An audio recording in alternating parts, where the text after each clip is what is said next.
This is Reed Payton from the Angry Atheist podcast. You're listening to The Thinking Atheist. Oh, wait a minute. Apostasy now, sorry.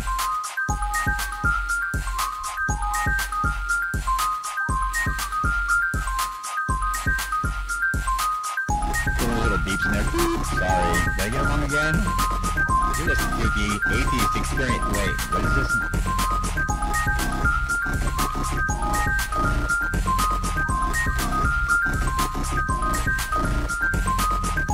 I can't get the name right.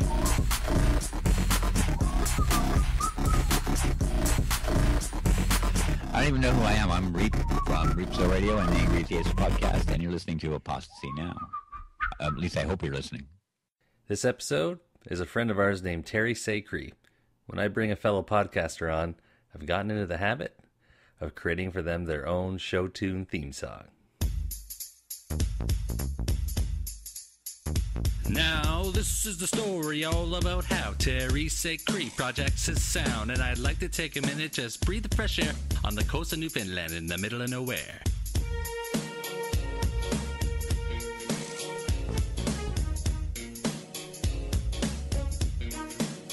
On the rocks of the ocean, born and raised, the Atlantic is where he spent most of his days. Fishing out, maxing, relaxing, all cool, and keeping some preacher outside of the school. When a couple of priests who were up to no good, they started making trouble in his neighborhood.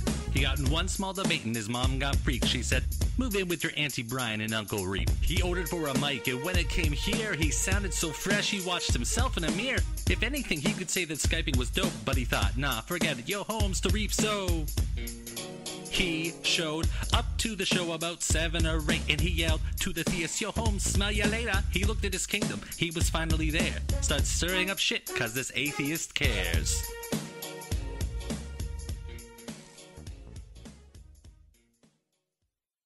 I hope you can be patient this time around. Eventually I correct the problem, but there are some audio problems. Specifically, I'm pretty quiet, and there's a little bit of rustling at the beginning of the episode. We do eventually get it figured out, so stick with us. Terry is an excellent guy. He's a friend of ours. He's a regular host on Reapso Radio, and he also has a Tumblr, The Analyzed Atheist. He lives out near the Atlantic Ocean in Canada, Newfoundland. If you're not familiar with it and a lot of other things, stay tuned. I'll be around long after you're dead. When I get out of here, I'm gonna cut your head off and stick it on a pig pole. Because I'm very much a skeptic. I'm more of a skeptic than I am an atheist. I mean, atheist is a conclusion based on my skepticism. You'll have to come like a little child to the foot of the cross. That attitude is what is responsible for the rise of atheism. That's not what Islam is all about. Islam is peace. What is the penalty for leaving the Muslim faith? With the death penalty. Thank you. This is Apostasy Now. For people to get the information correct before they start yapping. Get ready to root for the bad guys. Begins with E, evidence. All the evidence. Sorry we were late, that was my fault. Oh, no worries. I was sculpting and it took a little bit longer to clean up the mess.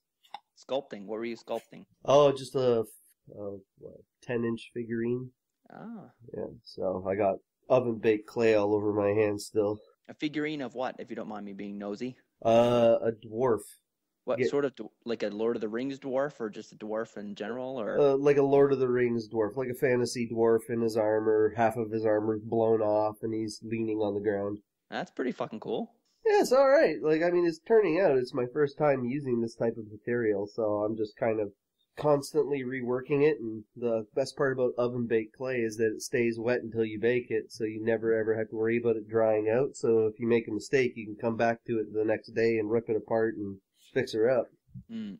I wish I was blessed with more, like, visual artistic talent. I'm more, I guess, for language and speaking and that sort of thing, but when it comes to drawing or sculpting or anything like that, I'm completely inept. Oh, that's you know what? It's weird when you watch tutorial videos. It's really just a process of meticulous attention to detail. You don't even really have to be artistic to be a good sculptor, I think. You just have to take your time with it. I think that might be the key to, yeah, it's patience. Yeah. Yeah, it's like, and I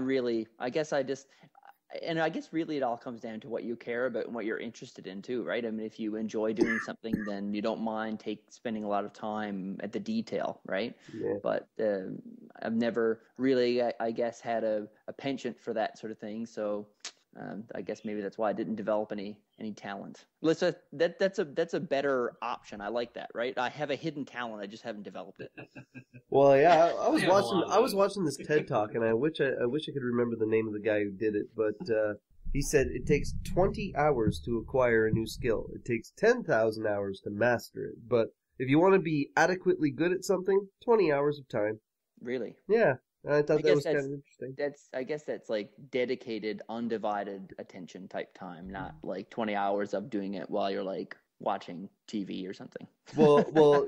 Yeah. What he said is like, you can do it 2 hours a day over 10 days, or 1 hour a day over 20 days, or however he said it. But he said that when you are doing this task, when you are attempting to acquire this skill, for whatever it is, 20 minutes, 45 minutes, an hour, 2 hours, whatever the duration of time that you've set aside that day to put towards your 20 hours, don't distract yourself with anything else for that time frame.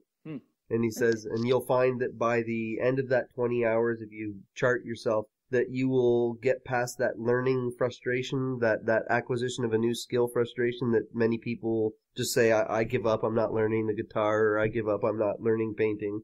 And by the time 20 hours is up, you should be decent. Yeah, get over that first hump. That's interesting. Yeah, I thought so too. I don't know. Me, I don't do sports, like competitive sports, because I have a really hard time with officials.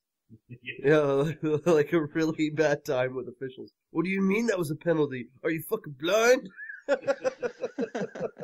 And then it's like, you can go into the dressing room. All right, fine. I might be able to get into sculpting if I had like Demi Moore there to help me or whatever. Yeah, I guess some incentive would be nice. Although I don't know, like, I mean, if Demi Moore's your thing, that's cool and all, but I mean, she's getting kind of old. I've moved on. Well, I mean when she was in the movie. Oh yeah. Me, I'm kind of I transitioned from Demi Moore to Cameron Diaz, and now I'm on to Scarlett Johansson. Yeah. she's pretty good in a recent independent film. Yes. What was that again? I can't remember the name. Wasn't she an alien or something in that? Yeah, it was weird, wasn't it? I never really saw it, but I read about it. It was at the Sunfest, or that film festival thing, wasn't it? I think so, yeah. Yeah, I'll step on the ledge here and be the guy that always says, the only guy in the room will say, I don't find her hot. I don't understand. I don't get it. That's, wow. I don't find her super attractive or anything. I don't know. I've always, and my wife's sitting here next to me, but she knows I've always been drawn to redheads. My wife's a brunette, of course. Wow.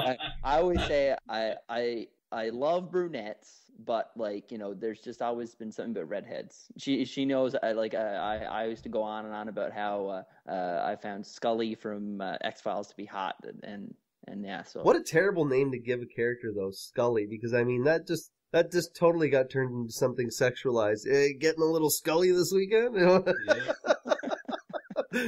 You know what? I share your weakness for the redheads. I go one step further. Redhead with green or hazel eyes, and my wife is a natural redhead with hazel eyes. So I kind of lucked out in that regard. I'd take a blonde. So you're doing some pretty heavy screening then before. Oh yeah, I like the gingers. They're soulless, right? So you can work with that. No. Well, only a ginger can call another ginger, so be careful. Oh really? I didn't know that rule. Check your privilege. Oh. Well, also don't eat your soul. Yeah, it's true. if they hear you saying it out of line, they're gonna call like the Ginger Alliance against you. Oh, have you guys ever seen that song by Tim Minchin? No. Oh, you should. It's called. I think it's called Prejudice, and it's definitely worth your time to watch. I don't know if you've seen anything by Tim Minchin, but he's really funny. Yeah. Are we recording? Oh. Shit.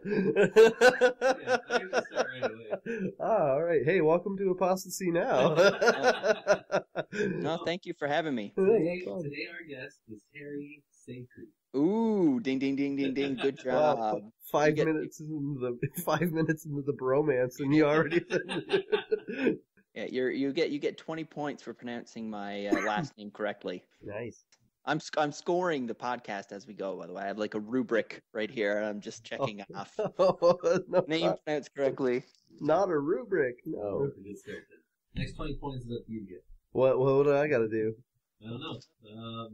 I need some flatter Terry a lot. Well, I think I already did that, But then again, I had to check my privilege because I was calling gingers without being a ginger. So yeah.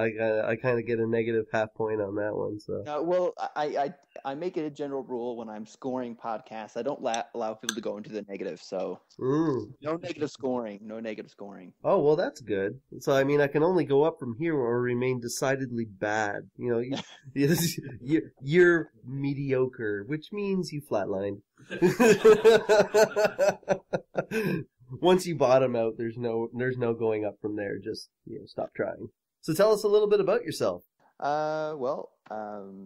As Corey said, I'm Terry Sacred. I'm from Canada, Newfoundland, and I guess I don't know if I'd call myself like an activist atheist or whatever, but I like to blog. I'm on an internet radio show, and I don't know. I'm just very passionate about rationality, reason, science, and I try to speak it where I can. So I guess that about sums me up.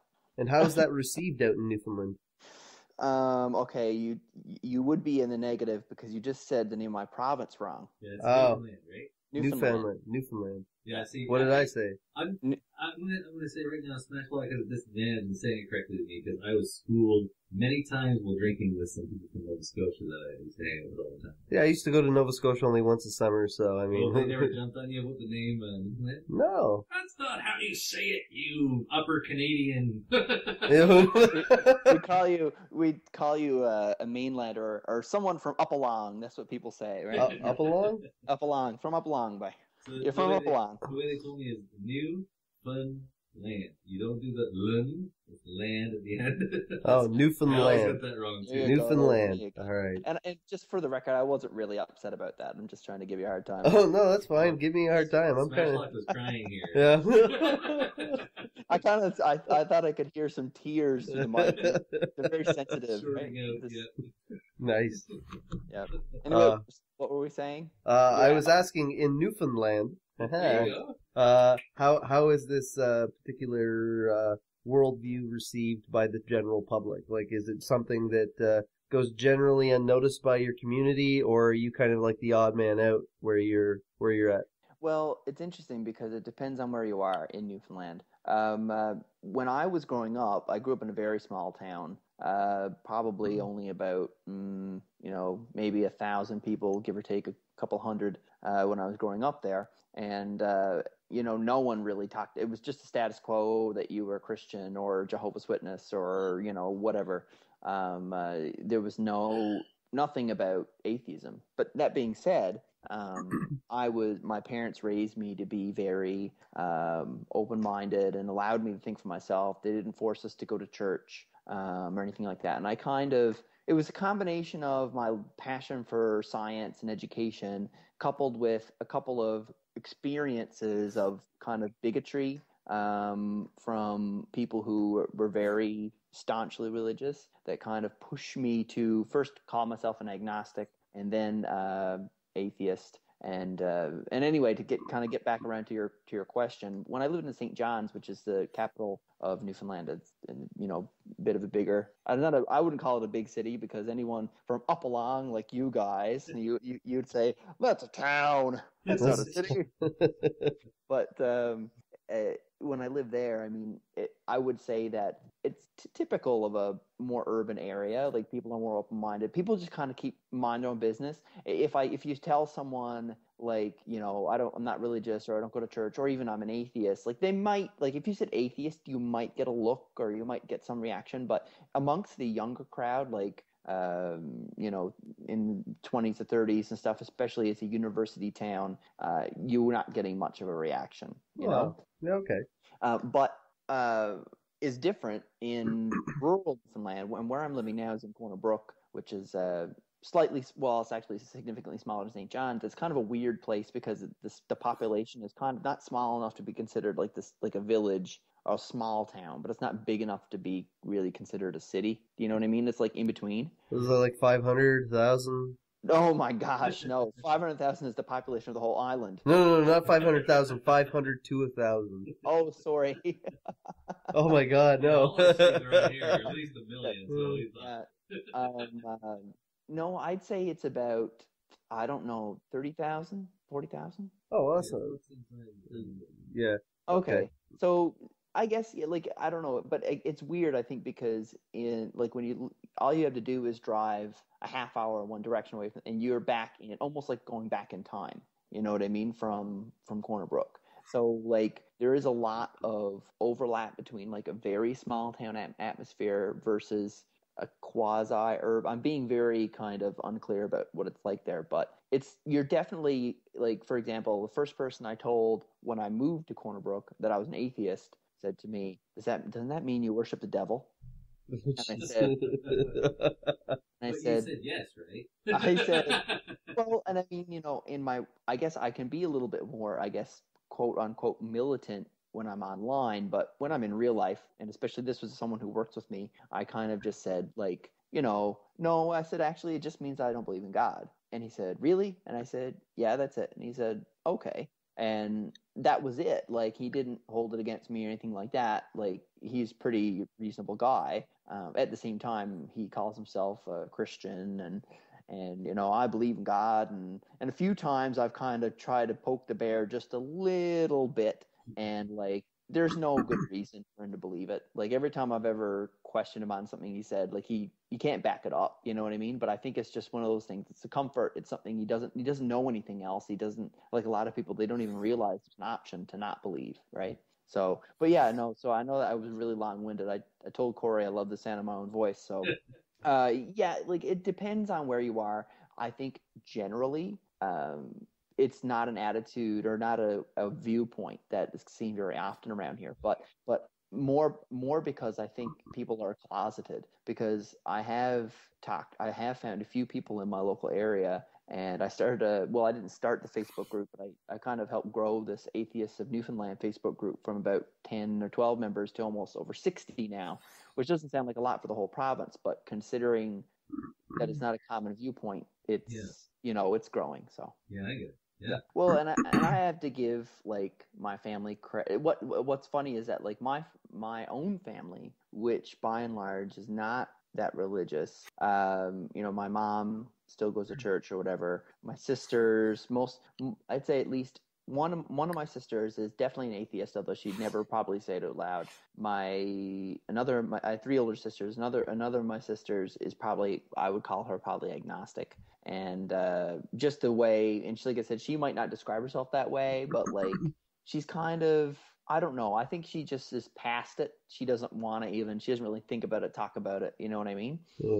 And my other sister, she's kind of quasi-spiritual. I wouldn't call it new agey, but she's kind of quasi-spiritual. Right. But anyway, like I said, my family's not that religious, but I got more flack from my own family than I did from my in-laws, and they are Salvation Army and Catholic. Like, that's where they, I mean, like, you know, my mother and father-in-law are not really religious, really. They're pretty lax. So I wasn't surprised not, but their extended families on both sides are, you know, fairly, especially my grandmother or my wife's grandmother on her father's side is fairly strict Catholic, religious Catholic, and like, they've all been very welcoming, and they all know that I'm not religious. So, you know, I shouldn't complain too much. I got it pretty good. So, but that doesn't mean that, like, you know, I also don't poke the bear. You know what I mean? Like, it's not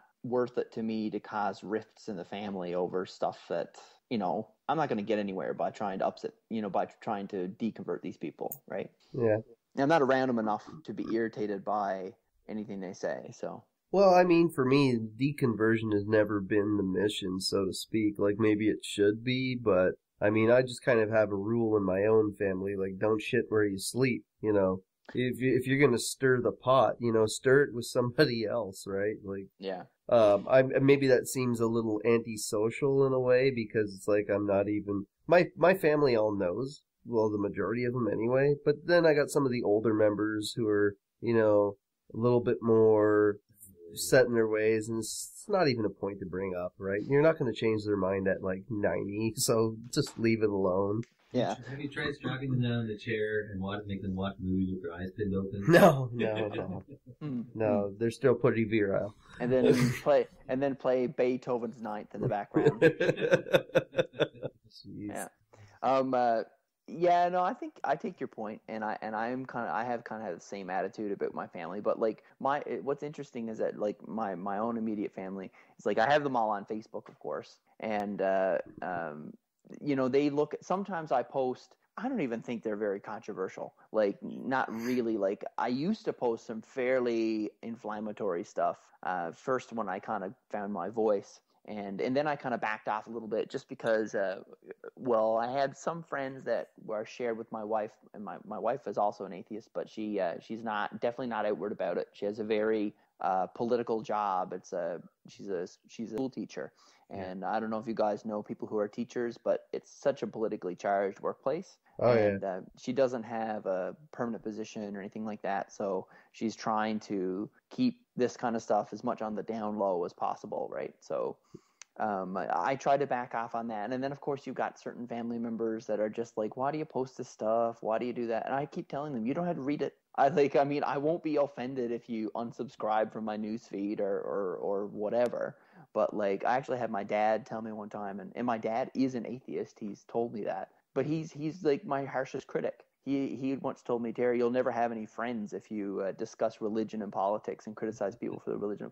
And I was like, Dad, why do I want to, like, to me, it's quality over quantity. I'd rather not be, like, I would have 1,000 theist friends as long as they can respect me for who I am, right? Yeah. I mean, and, like, I think there's a difference between respecting someone for their humanity and respecting their beliefs. Like, there's a distinct difference. Now, I understand that, like, religious people often have their faith all tied up with their identity, but, like, you know, that's not my problem per se. And I always make it clear if people are offended, I say, look, if you don't want me to talk about this stuff around you, you can just say so, but don't bring it up. Right? Because you can't expect to be able to bring something up, like, say, you know, you're wrong, or, you know, say whatever to criticize my lack of belief or what I believe in, and then not expect me to not defend myself, and then, like, run away with your tail between your legs, acting all offended when I say, actually, no, what you said is wrong, and try to, you know, refute what they said. Like, if you don't want to talk about it, keep your mouth shut. No problem. We can live in the same place. We can, you know, we can have a good time, and like, I got no problem with that, right? Yeah, no, I get what you're saying. Like, I mean, I had a conversation, you know, not to bring any names into it, but I had a friend of mine who years ago started getting really upset about the fact that they, you know, had taken prayer out of the schools.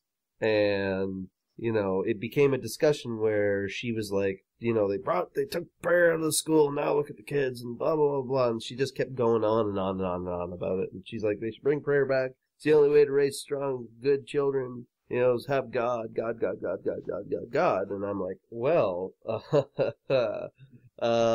what about children of other religions? Are we going to have, like, morning prayers for Allah and, you know, Krishna and all of them? Yeah. And she's like, well, no. And I'm like, well, that's part of the problem. It's a public school. I explained the whole thing to her, and it just became this really contentious argument between us. And I'm like, all right, we're done. You know, we can't talk about this, obviously, because I understand this is your faith, and I think that's great, and it's never really been a problem between us before. But now, like, I mean, you are just saying things that are clearly wrong. And it's not just a little wrong, it's very wrong. It's very ethnocentric, and you have not a clear idea of what you're really saying. Yeah. You know, and we just kind of let it drop. I think it's interesting because I had I wouldn't say a similar conversation, but it was kind of like that between myself and my father-in-law a few weeks ago. And like I said, he was raised Roman Catholic, and he doesn't go to church or anything like that now, and he's not really he's kind of against organized religion. But what's interesting is that he made his comment, because you're just talking about, he works in the school, he's a custodian in the school, so he's very close, he's close with the teachers, he sees a lot of the politics. He happens to work in the same school as my wife, actually, so him and his daughter work in the same school, which causes some controversies in of itself to some degree. But anyway, he was saying that he thought it was better in Newfoundland when we had the denominational school system. Like, he thought it was better when they had like Catholics and Protestant schools and whatever. And I was like, kind of like, well, but you understand why that doesn't work. And it was basically what you said, smash lock, right? Yep. Yeah. That, other people of other faiths are there. Sometimes people are just not, and even people who are faithful, sometimes they're just not comfortable with the school teaching any part of faith, because they reserve the right as parents to teach them faith as they see fit, right? Yeah. And I was just kind of explaining, there are people of other faiths, and he said, well, but there was always at least one school that would accept all the different faiths, and that was the one public school. And he said, so they always had an option.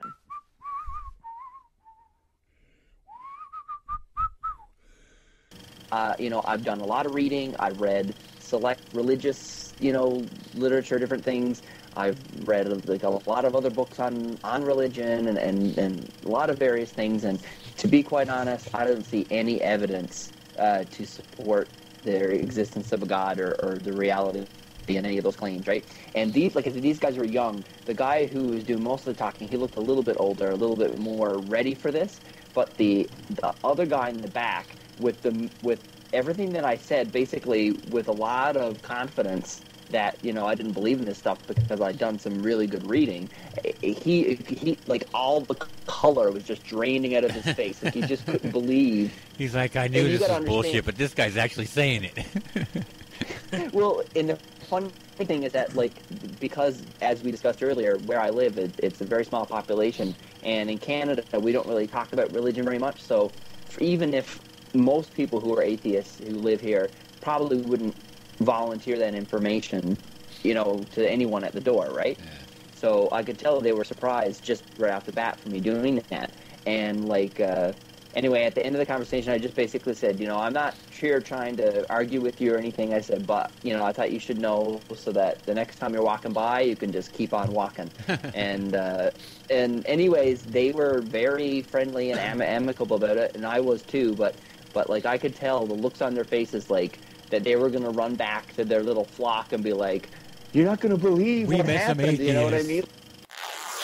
And I said, but there's also the issue of the government giving funding to these denominational schools, right? And anyways, he held pretty tightly to it. I didn't really get into it because I didn't want to open that can of worms. Mm-hmm. But anyway, I was surprised to hear him have that opinion. Yeah. And there's also just the sense that it fosters division within the community. These people are this way, those people are that way. They raise their children and grow them in that sense. And there's, even if it's not as much hostility, I'm assuming in the place where you're at with the lower populations, perhaps it's a little more manageable that way. But when you do that in places like where we are at, the populations are larger, it can create some serious problems. I think that's why a guy like Martin Luther King Jr. Were so against segregation. That was his goal, was to end segregation. Is because the more you divide people, especially if they're growing up, but community-wise, the more division there is, the more hostility there is. Corner Brook actually has a small college, or actually an extension of the university that's in St. John's. So nowadays, especially with that college there and more international students and families moving in, you know what I mean, and professors and all this kind of thing, I don't think without a public school system, a strong public school system, that would cause a lot of division, a lot of issues. But it's unbelievable to me, the attitudes, the general attitude of a lot of the people who've been living here most of their lives and haven't kind of gotten out to see the world, or maybe they didn't go to college, or maybe they just didn't leave the town. There's a lot of this attitude towards the other, you know what I mean? The person coming in, this very apprehensive and judgmental, like, they shouldn't come in and take our jobs, and I can't believe they're moving here. If they didn't want to be a Christian, why did they come to Canada? And I'm like, I'm looking at these people, some of these people, and I'm like, are you gotta be fucking kidding me? Like you really realize what's coming out of your mouth? Like my coworker, the person I told you about before, like he's actually one of these people actually says something like this. He'll say, I'm not racist, but, and then he'll say something racist. That's never a good start to a sentence. Right? And the funny thing is that, like, no one else really questioned him on this stuff. And before, like, but now every time he says it, I say, you're about to say something racist, aren't you? Right? And I give him this, I really give him a hard time, but I know he can take it. And I like to think I've had a fairly positive influence on him, because he's, he knows an atheist now. I challenge him on stuff. In fact, he once said to me, he said, Terry, could you just agree with me on something for once? Because I'm very argumentative. So I don't, if I feel like I can trust someone, or I feel like I know someone, and especially if I consider them a friend eventually, like, I think I'm doing them a favor by telling them when I disagree with them on something. You know what I mean? A friend is not someone who, in my opinion, agrees with you all the time and feeds your biases. You know what I mean? Like, if I say something that's bullshit, like on your show, I expect one of you guys to say, hey, no, that's bullshit. You know what I mean? And here's my evidence for that. You're what? No, we're sycophants. No, I was just thinking when you were talking about people coming in, I started giggling there because I had that flash of that South Park episode where they're like, they took our jobs, I don't. Meanwhile, like, I don't want to be one of these people who laments over the laziness of the current generation, but, like, at the same time, I've heard people talk about people who work at businesses like Walmart, and sure, it's capitalism, it's shitty or whatever, but it's still a job there for people who want to work there, and like, I've heard people complain that they can't get the young people that are native to the area to work there. They'll come in and they'll, like, show up late. They don't show up, you know what I mean? There's no sense of responsibility there. And so as a business owner, what are you supposed to do when you've got 10 people who have just come to this country who are more than willing to come in and work their ass off? Like, someone's got to do those jobs, right? Yeah. Well, can't get my reply to that, Terry, is I don't want to sound racist, but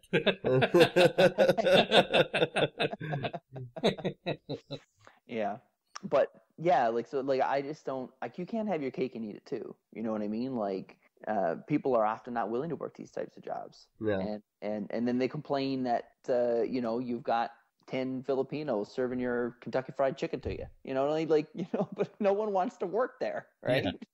Yeah, and it's funny, if you think about what you just said, it's like, these people come from this other country and they serve us. How dare they? I walk there and get food and they serve it to me, damn it. What's so funny is that, like, I was just talking to my dad the other night, and my dad is a pretty funny guy. He said to me, he said, before they hired all the Filipinos at the KFC, the food, the chicken there sucked. He said that they did the right thing. They had the people come in from another country and they follow the recipe in the directions right to the T. You know what I mean? Like, yeah. I guess they for a lot of people, and and in some ways it's sad, but, like, some of these people come from the other countries, they, making minimum wage and living in a place that they can say, that they can afford minimum wage in Canada is like living in the lap of luxury compared to what they were living in the country they came from, right? So they don't care about working at KFC for, like, $10 an hour. I think the place was sometimes it's more of an immigration in general issue, because like, people are fond to say we all come from an immigrant family. My background came from it's Mennonite, but it came from Mexico as of my grandparents' generation, and there's always some adjustments to be made. I think the difficult thing mostly for parents that move here is when their kids start growing up in a different environment and they start behaving differently than they did when they were kids. Yeah. I think that's a difficult transition for a lot of families.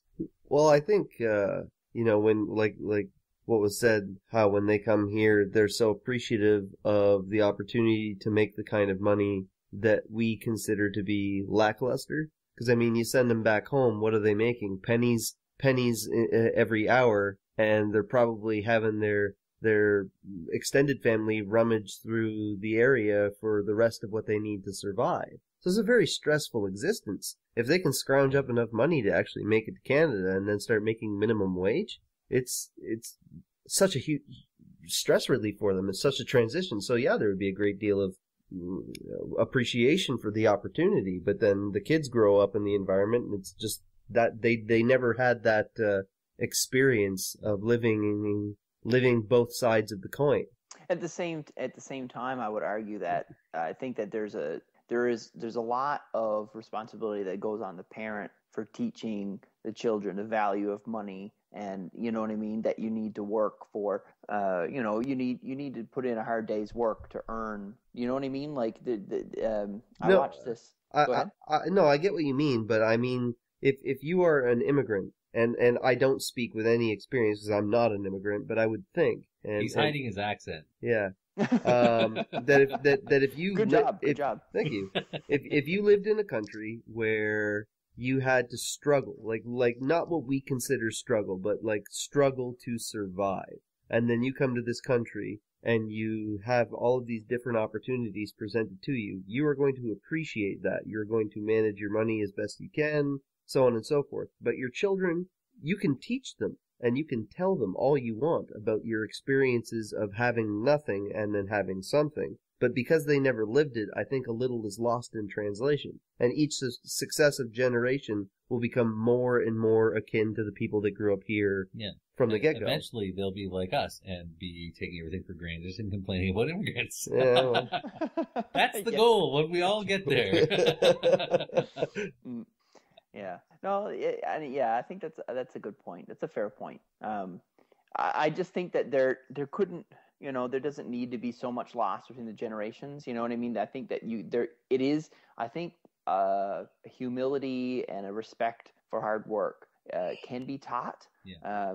I don't know what the perfect, and I don't have kids, and I don't know what the perfect formula is, and whatnot, but. I think it can be, I think that me and my sisters, especially, I don't know what my parents did, but like we all have a drive. We all have that, do good for the sake of doing good, do good because it's the, and work hard because it pays off, but also because working hard is a good thing just for the sake of hard work. Yeah, it feels good to accomplish something. Exactly. Like there's this, it's not this constant, like extrinsic, you work for some sort of external reward. It's because it's the right thing to do. You know what I mean? I think it's a principled thing. Yeah, what you're touching on there is when the dynamic switches over to that cycle of poverty, right? Hard to climb out of, is that the attitude switches. The line is on one side is that idea that I worked hard, I felt good about accomplishing, gives me a sense of independence with what I earned from it. These types of attitudes. But once it switches over to, everyone expects me to work. Everyone wants me to do stuff. I have to go and do it. That's when it starts becoming a destructive cycle, I think. That's the kind of conversation I've had with a number of people who seem to be, chronically, on social assistance of some kind. And I don't judge them for it. But I do, when I get the chance, I do try to encourage them to think about it. Like, if you take a chance and you go through the years of hard work of slowly, getting the type of job you want or earning the position you're looking to get at some point, that's you taking control of an aspect of your life. It's not because, at least in Ontario, you could technically, theoretically sit on welfare your whole life, but it's try and get out of that idea that, the only reason they would go to work is because we're looking down on them. That's not the point. Yeah, no, but I think maybe there's something to this idea that my parents never ever had like success in school or success in anything. It was never connected to our worth. Yeah. Because I think when you make that connection, when you are raising your children to say that you're worthless if you don't work hard, if you don't, you know what I mean? Yeah. Like then you're setting up something completely different. You're there's a pressure involved, right? Whereas if you raise kids and you teach them, you know what? You're in your life, you're going to have sex. You're going to have sex. I've got sex in the mind. In your life, you're going to end of conversation. You're going to have sex. That's all we need to know. Thank you. You're going to have success in your life, and you're going to have failure in your life. It's all part of it. But it doesn't, like, your self-worth comes from inside you. You know what I mean? Yeah. And the things you do for yourself and you do for others, that's where your worth comes from.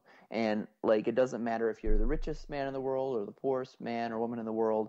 You know, your self-worth comes from you and the good you do in the world. And the rest is gravy. And you teach people, I think if you teach them that, like, then there's a confidence, an inner confidence comes from that, to be able to go out into the world, take risks, and have failures happen and bounce back. And you know what I mean? Like, does that make sense? It does. We've talked about it before, especially in terms of my own children.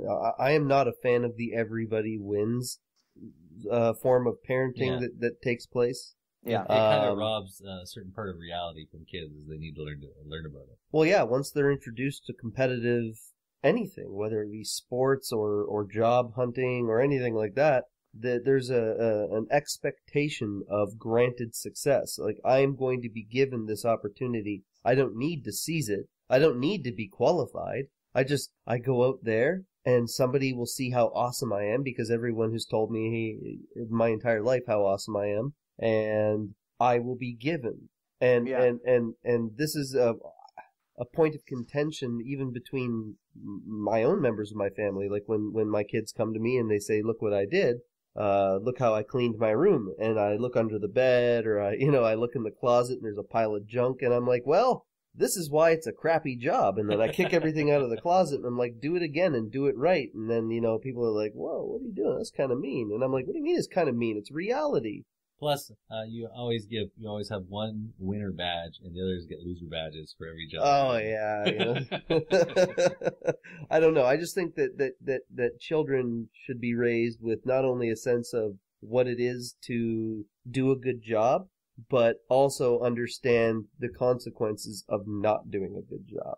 Well, and I think I think it's one of those things, right? Like, I think that this beast of, like, improperly used positive reinforcement that exists today is just that. It is something that's being blown up by the popular media. Like you said, everyone wins, you're special, you're great no matter what. And it's not about, yes, I think everyone does have an certain inherent amount of self-worth, but what you have to do is you have to teach kids, and it's very subtle. Like, it's interesting because, like, a lot of elementary schools have, like, these reward-based programs to try to encourage kids to do nice things for other people.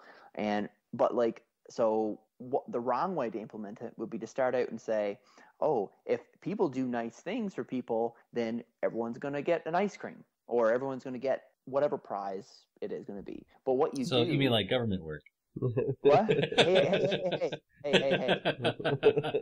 Oh, because you're in government work. I am a government worker, so you watch it. Well, in my defense, the only experience I've had up close was when I was in school in Ottawa, so...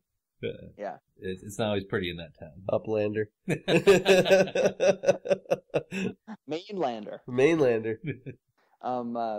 But... I'm totally off track now. What was I saying? Sorry, I didn't mean to sideswipe you. If everyone gets ice cream, that was the part that really caught me up in that. What you do is you can inform them about the reward system, but what you do is you don't. It's not this very predictable. In order to use positive reinforcement appropriately, what you do is you wait for them. You don't do it when they are expecting it. Do it when they least expect it, and then you kind of. Like, if you see them doing something nice for someone just out of the blue, that's when you reward. You know what I mean? And it doesn't necessarily have to be with anything big. It could be just with the power of kind words, I think, is underestimated by so many people. Like, you can always, like, if someone comes to you and says, or you see someone do something, just walking over to do that, to talk to that person and saying, thank you very much, I really appreciate it, you made my day. Do you know what that does for people? It's so powerful. And I think people, and sometimes it's hard to do, but people overlook the power of just a compliment or just a thank you can have on others. The type of attitude that you exude, not just during the interview, but I've been listening to you on Reapso Radio. By the way, Terry is one of the hosts of Reapso Radio. Oh, nice. Yeah. You have a very proactive attitude, like a positive, proactive attitude. And when you were talking about that before, that I think it was your father, you said, is an atheist, and had said you're not going to have many friends if you're this outward about your atheism and your point of view on it. That reminds me a lot of some of the experiences I've had, not specifically to atheism, I guess, but I remember, for instance, back in university, everyone knew me as the guy who would say something if the teacher got out of line.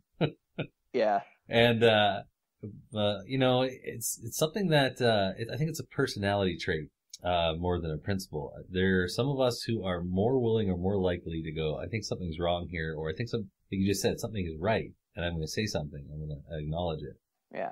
The only time it gets tough is when everyone starts kind of leaning on you too much to do that instead of doing any of it themselves. That can get irritating. Yeah.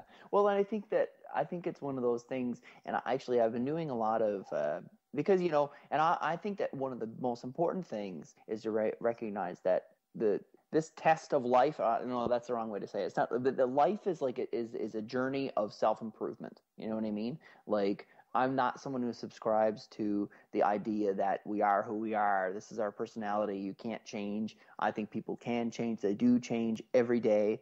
And I think that you can look. It's something that everyone should practice. Is that if they have a conflict with someone and they're having trouble with it, take a moment just to stop yourself. Like physically, say in your mind, I'm going to stop right now and just think about how I handled that situation.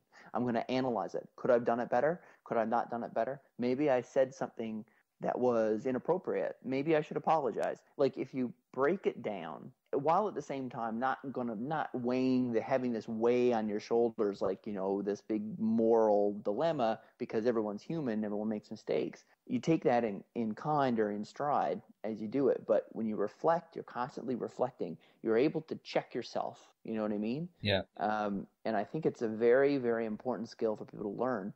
And like, it's something actually I've been working on recently for myself. Is that I don't know if you guys have heard of this as a cognitive behavioral psychotherapy called REBT. No, it's called Rational Emotive Behavior Therapy. So, anyways, I know a lot about these theories because my wife, she did an honors psych degree, and then she went and did a counseling psychology degree after she finished her education degree. 3 degrees from my wife. Oh, fancy! That's cool. So, but anyway, I mean, like, so she's educated me a lot on a lot of these things, and I love taking these theories and applying them to my real life.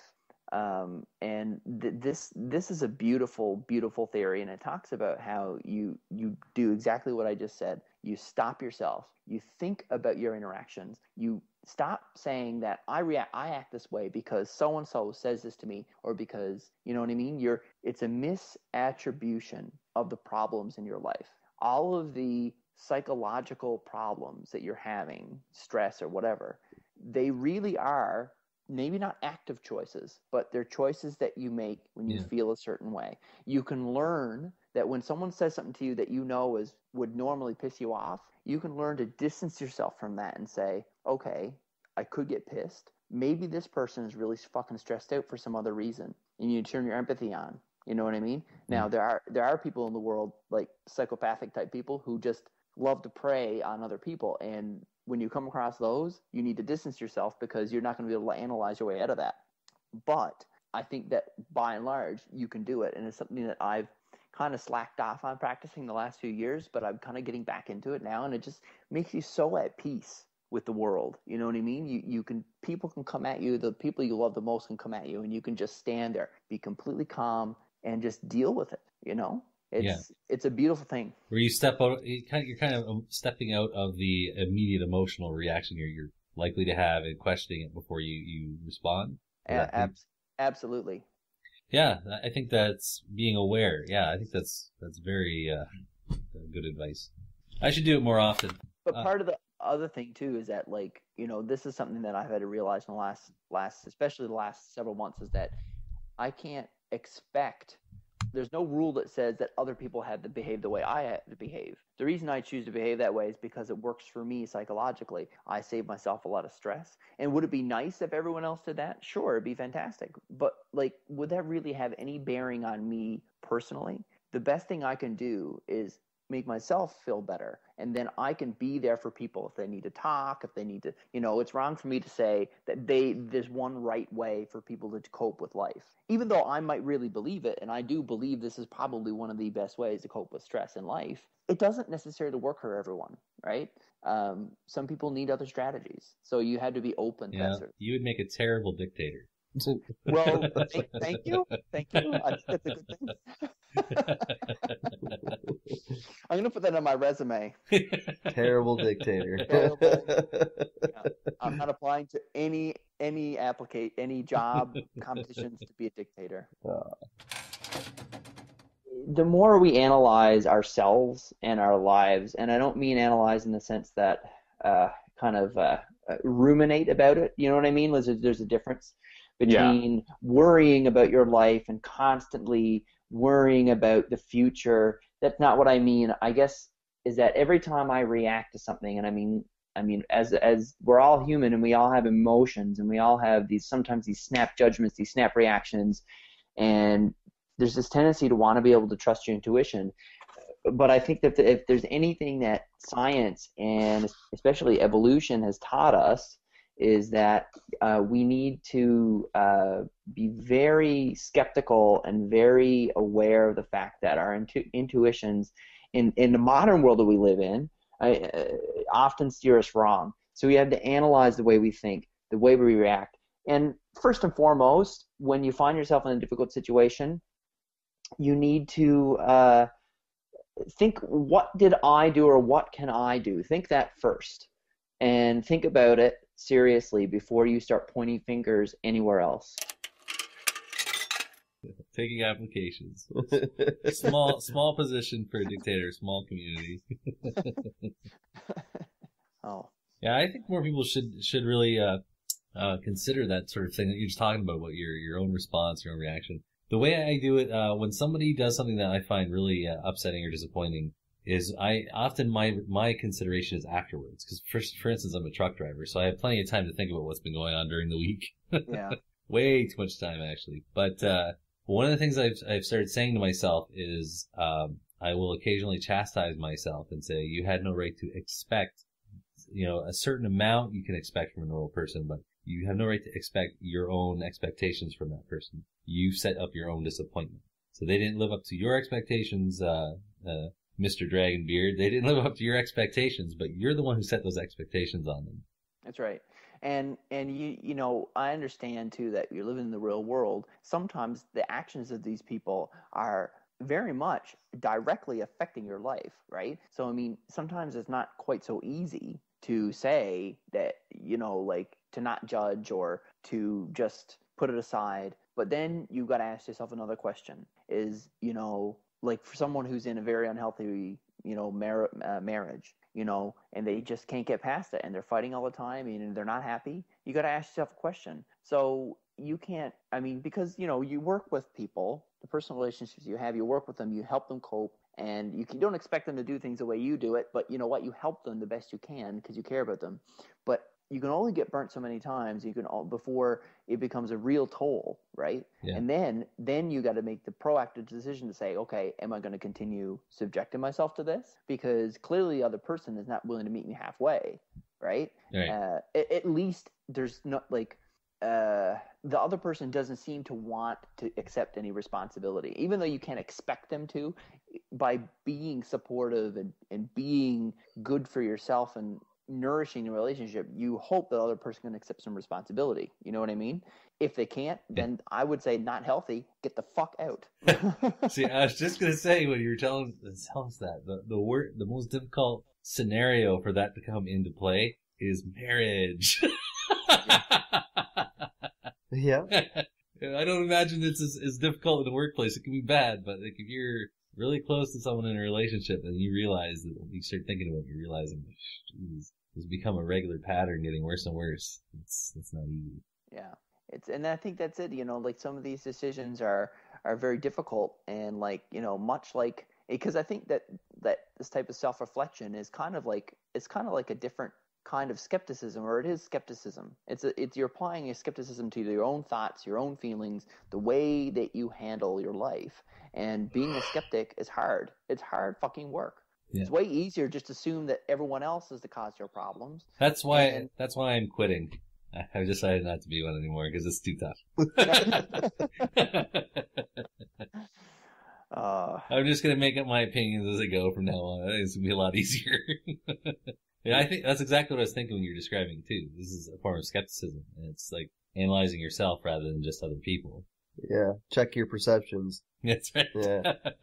Yeah, and I think I honestly think because I've argued with people who have a very they're very pessimistic about the human condition. Like I know some people who are they're idealists, but they're so negative about humanity. Like they think humans are pieces of shit, and they think that. And I mean, there's no doubt there's positive and negative aspects to humanity. But I honestly think that if you add up the sum of everything that's happened since the beginning of time, that you can honestly say that I mean, there's always going to be death and destruction, right? Hopefully.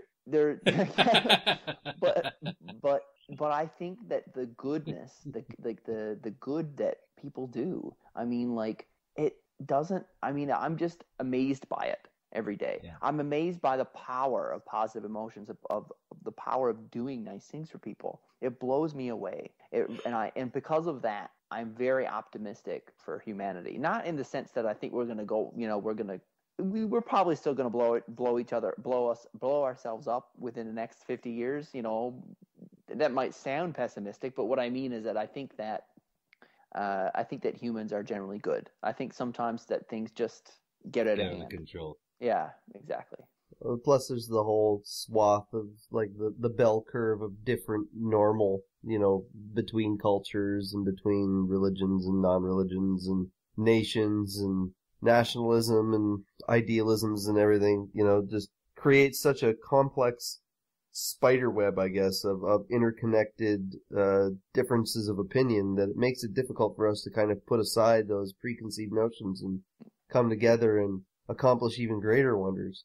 Well, I think that it just illustrates I mean, all you have to do to see the beauty of what you're saying is people coming together and what we can accomplish is look at how science, the scientific community, how many different cultures and different perspectives have been brought together by science over the course through technology and through the whole world. I mean, the only reason we have what we have today is because science allows so many people to work together on problems that we have, right? Yep. And so people you often hear these debates is religion a force for good in the world, or religion versus science, or are they compatible? And I'm there is absolutely no debate to be had.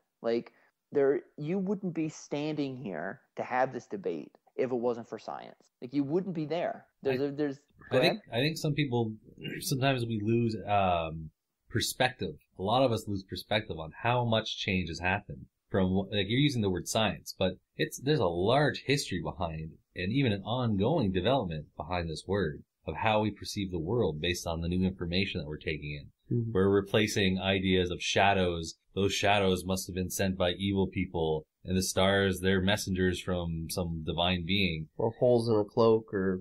Yeah. Oh. Yes, or we're all part of a dream. Some people, I guess, still believe that one, but... one of the most common, not common, but one of the most interesting arguments that I've heard for religion is that religion was the superpower of its day thousands of years ago, hundreds of years ago, and that most of the advancements, were they not a threat to the church itself, were funded by the church. And so you can thank religion for the wonderful architecture and the expansion of our understanding in that, and all of the beautiful art and all of the... I have a bone to pick with Sid Meier's that made Civilization the game. He's still making them. I have a bone to pick with the way he puts monotheism and polytheism in the tech tree. They're technical advances, and you have to have them. Huh. I have a little bit of a definitional bone to pick with him. I think that there's it's like anything. What did we just say 5 minutes ago? That people coming together allows bigger ideas to be found, built on, and then really implemented. Because to do that, you need a lot of people working together for the same purpose, right? Yeah. So in early civilization, what brought people together? I mean, it wasn't enough for a mystery of the universe to bring people together, because people didn't even really, it wasn't a common, like the method of science and all this kind of thing wasn't common in that way. Do you know what I mean? Yeah. So people came together for the religions, for their spiritual beliefs.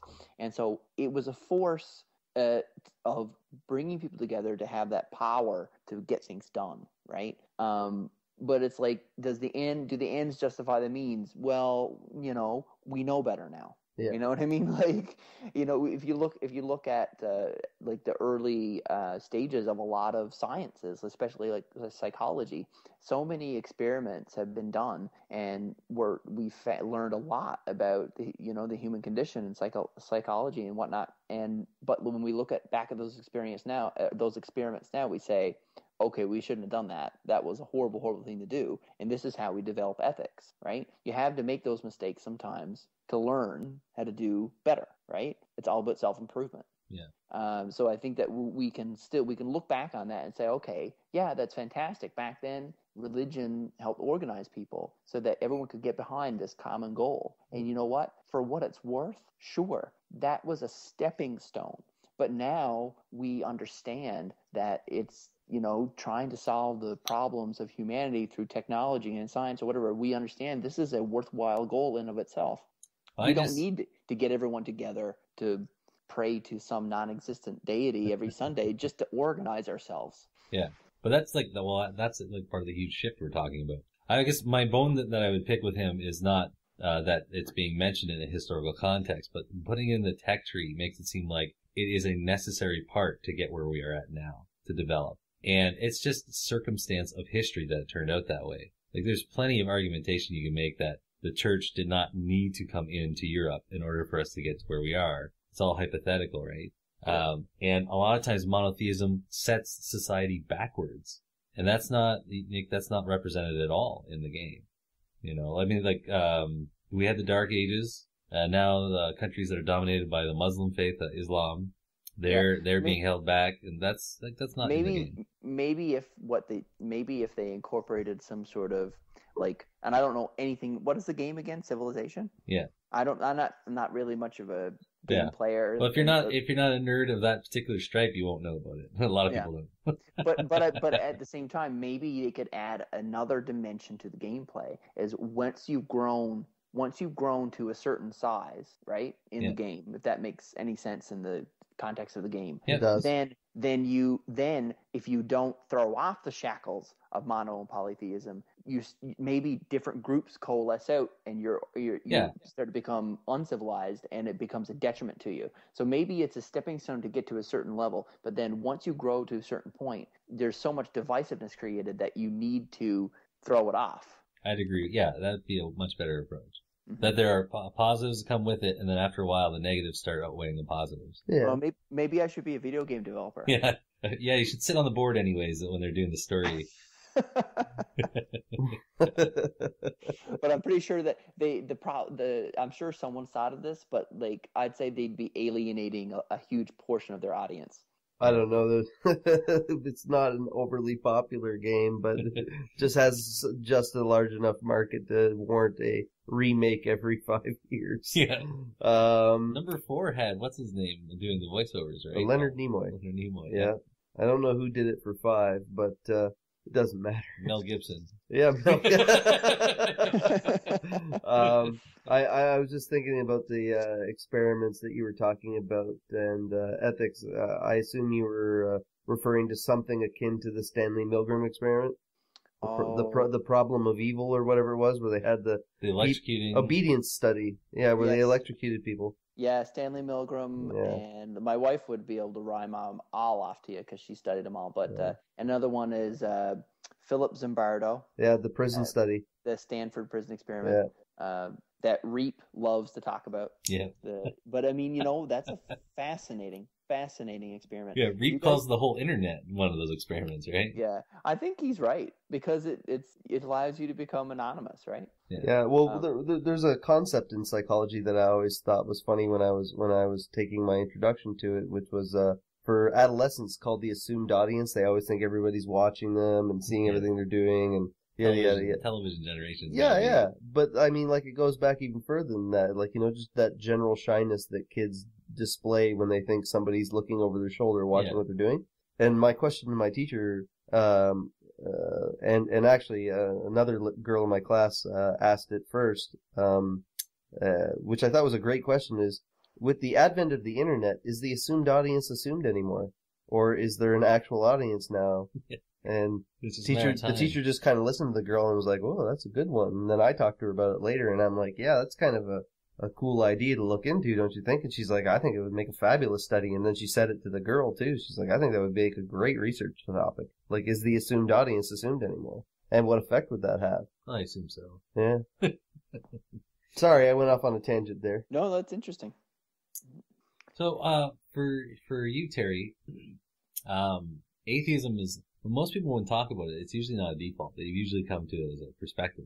Kind of give us just a basic idea in your life. Like, when did you go from basically deciding that you weren't really into church or whatever to actually... Well, I think it's pretty natural for most kids, if they're not kind of indoctrinated at a young age, to not really like church anyway, because it's fucking boring. Yeah. Really, really boring, right? So I think that was part of it. You know what I mean? Like, I never really had a firm attachment to it because of the way I was raised.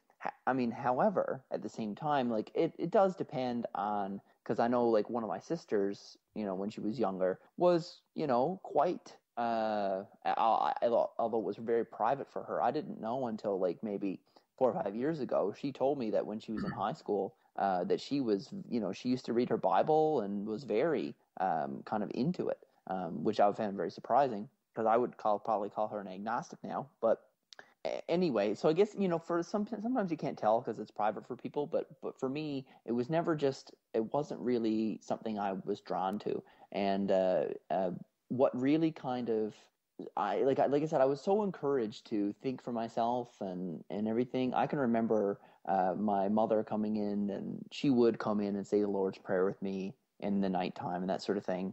And I can remember, and I was such a dork. Like, I was so, like, a very, very academic, you know what I mean? Like, I was so into school that, like, the only thing I'd ever pray for was for good marks.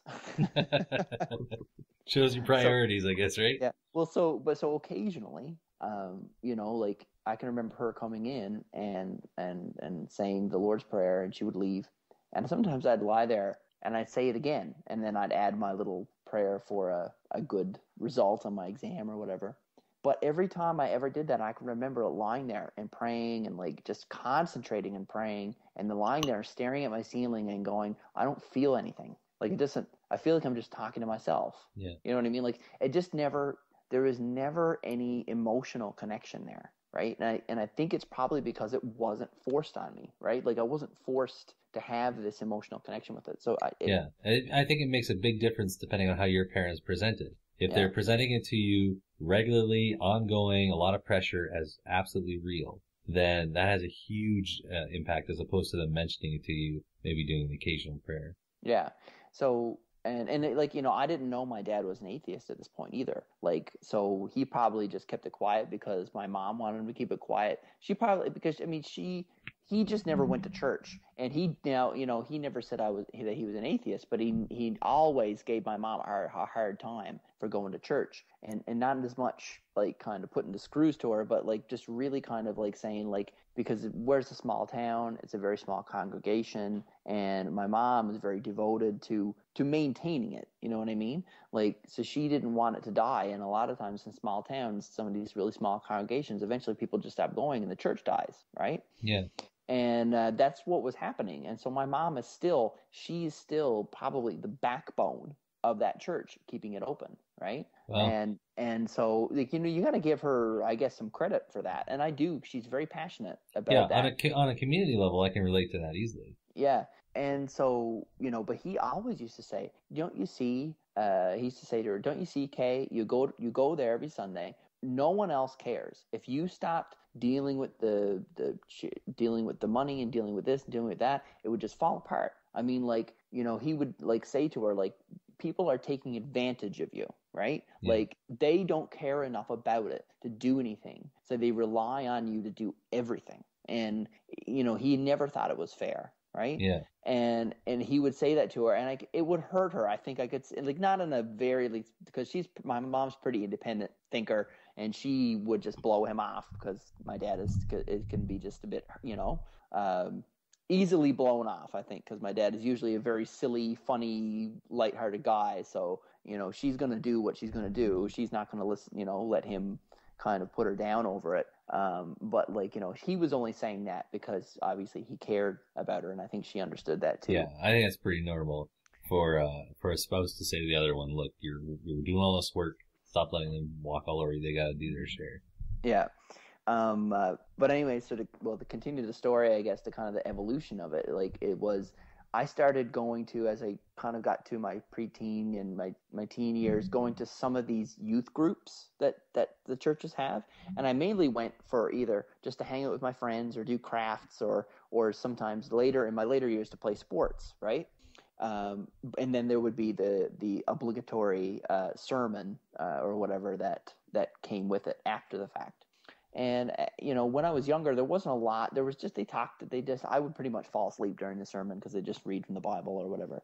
But then when I hit high school, I was in grade 9. I'll never forget. I used to go and play ball hockey at this youth group, and it was run by the Pentecostal pastor. And he, then there was one night, and he took us in for the sermon, and he said, tonight we're going to talk about homosexuality. And my sister had only just come out of the closet maybe the year before or so, or even just a few months before. Well, talk about timing, eh? Talk about timing. And so he started, it's all the typical diatribes about, it's a sin. And, but he was saying, hate hate the sin, love the sinner and whatever. But, like, he definitely was saying it was an abomination and, people would go to hell and all this kind of stuff. And, being a fairly open-minded person anyway, like, I was just like, I was disgusted. I mean, sorry about that, guys. It's all right. But I pretty much, like, said, that's it, I'm done. Yeah. You know what I mean? Like, I went there for friends and went there for sports, but you know what? I said, you know what? This is bullshit. It's not worth my time anymore. So I just stopped going. And I didn't really get into it with a lot of my friends and family and stuff. I did tell them why, but, like, people just didn't talk about it, and they were just like, okay, whatever. But I had a few people, like, I used to say I was agnostic when I was in high school.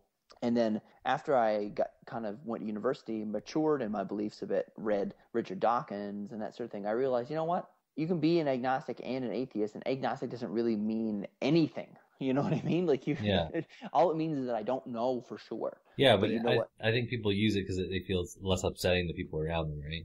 Yeah, and I guess I find that to be a little intellectually dishonest because I think that people shouldn't. You need to give people more credit, right? You need to give people more credit. You need to, if you're nice to them, if you're generally a kind person, if you're nice to them, that will show them that you're a good person. Yes, they may try to convert you and blah, blah, blah, and that carries its own annoyances.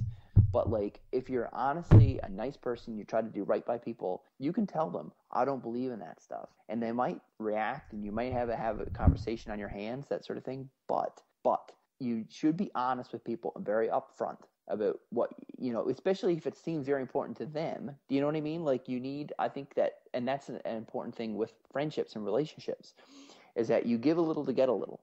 Yeah. And I think that being upfront with people, sometimes actually, if they're reasonable people, that will almost stop any uncomfortable conversation because maybe they don't even want to go there.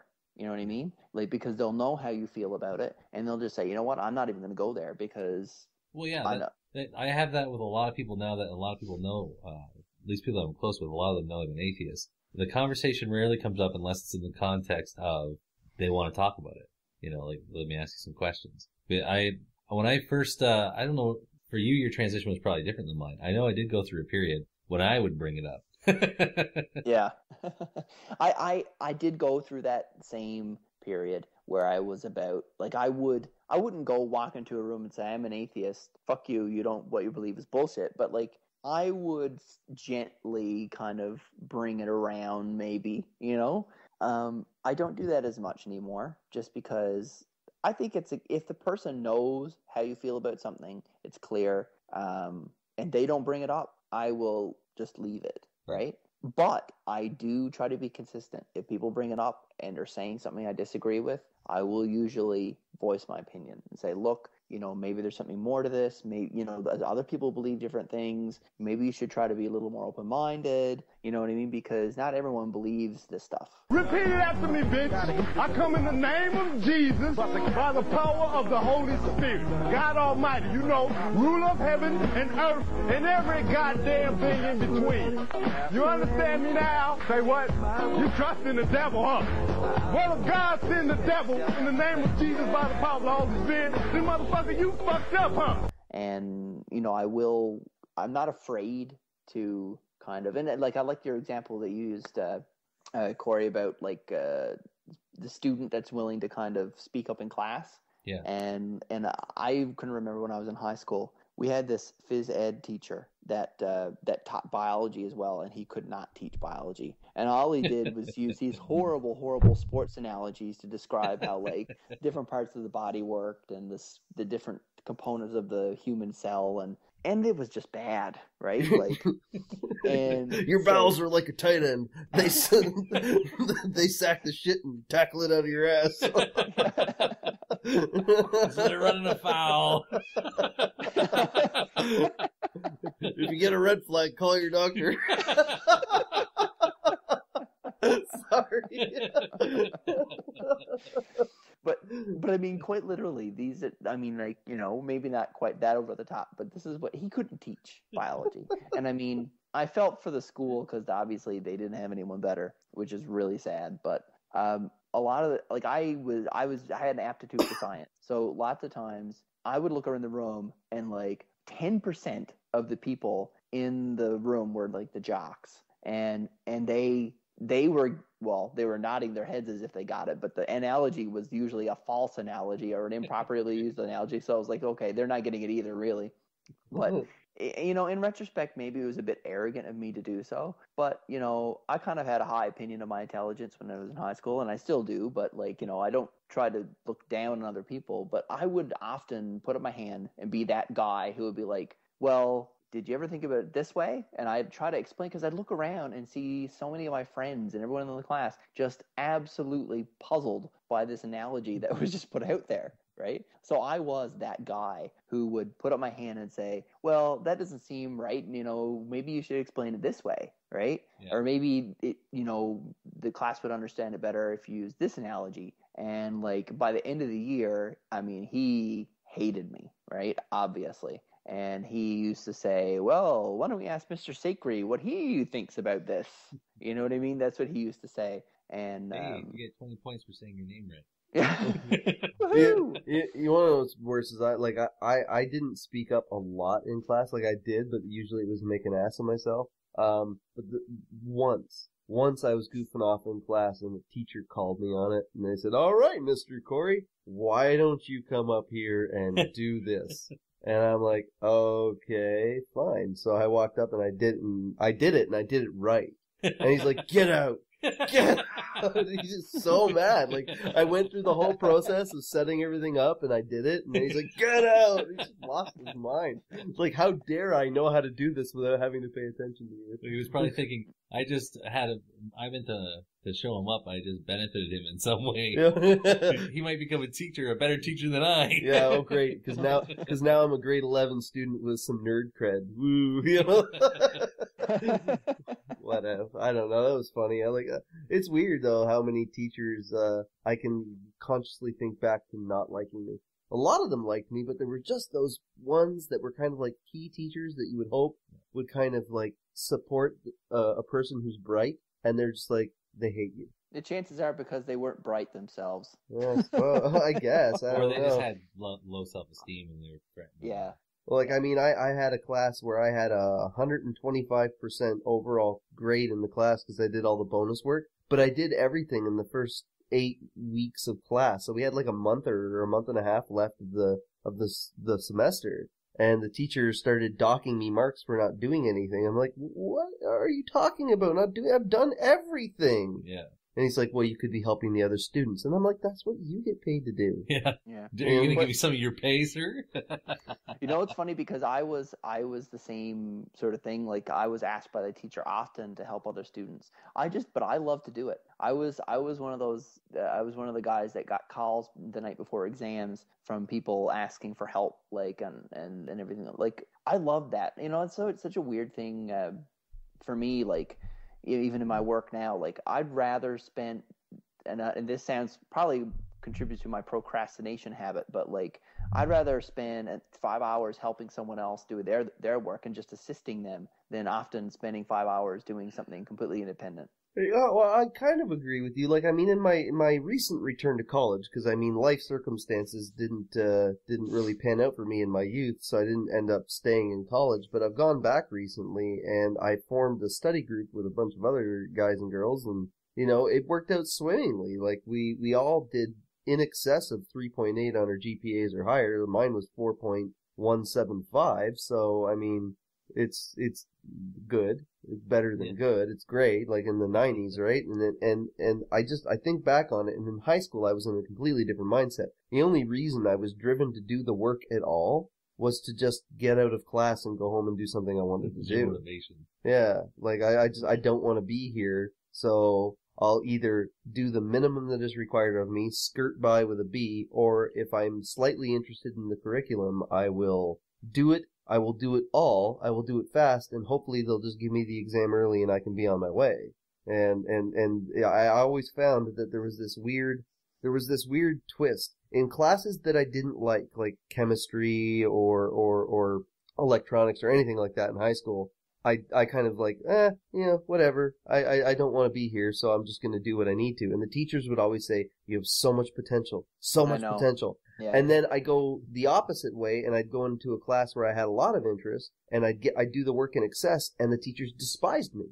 And I wonder if a lot of bright people suffer from that, or if it was just my unfortunate circumstances, or maybe I was just more of a dick than I remember. But like I seemingly recall in the classes I didn't try. Teenagers are not dicks. Oh no, I was.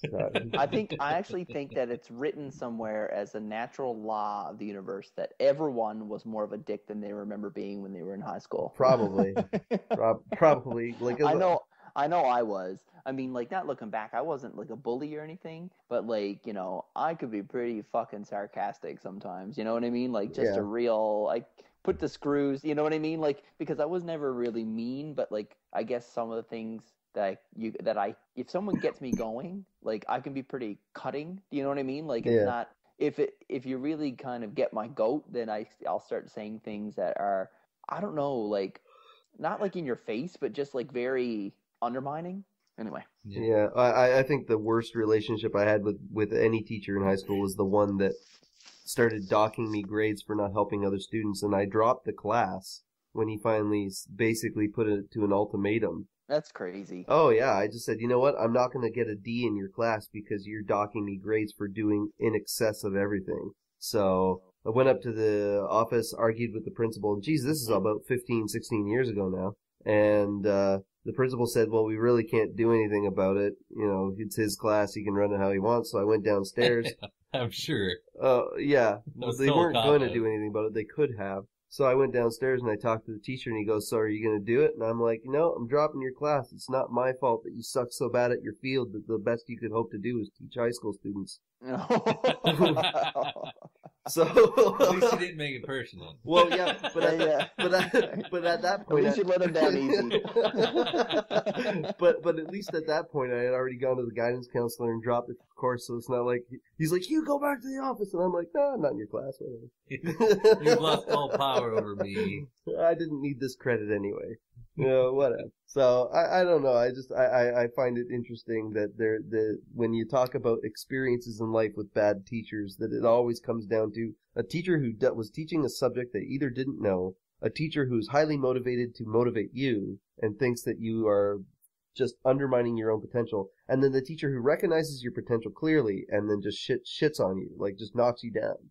Yeah. Well, you must have had some good teachers along the way. I had some amazing teachers. My best teacher ever was my grade 6 public school teacher. I was a lazy, like however lazy I was in high school, I was twice as lazy in public school. I didn't want to do anything. I had total work avoidance. And I just wanted to draw and sculpt and paint and do all that stuff. So then he kind of started motivating me by saying, as long as you write a story about what you are drawing, you can draw all you want.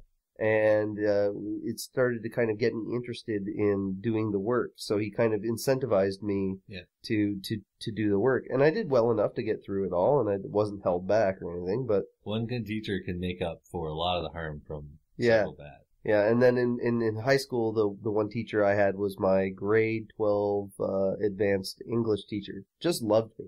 He thought I was a great writer, and he said, just go to town. Show me what you can do. And I as soon as I had freedom to do what I wanted, I was all over it, doing more work than me. Yeah, self-motivated. Sorry, here I go again on another tangent. No, but I think it just goes back to what we were saying before about wanting to do good work or work hard for its own value and for your own self-esteem, even for yourself.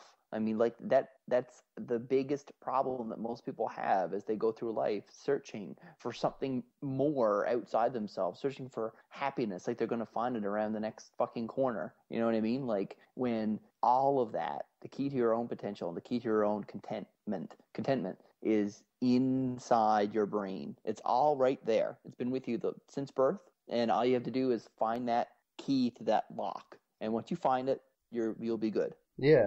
Well, that's why earlier on I mentioned to you that whole 20 hours at getting good at anything. Yeah. Because, I mean, I'm the type of person, I get bored really, really easy. I've always, I wouldn't say I have a habit of not finishing things, although many people would probably argue that I have a problem finishing things.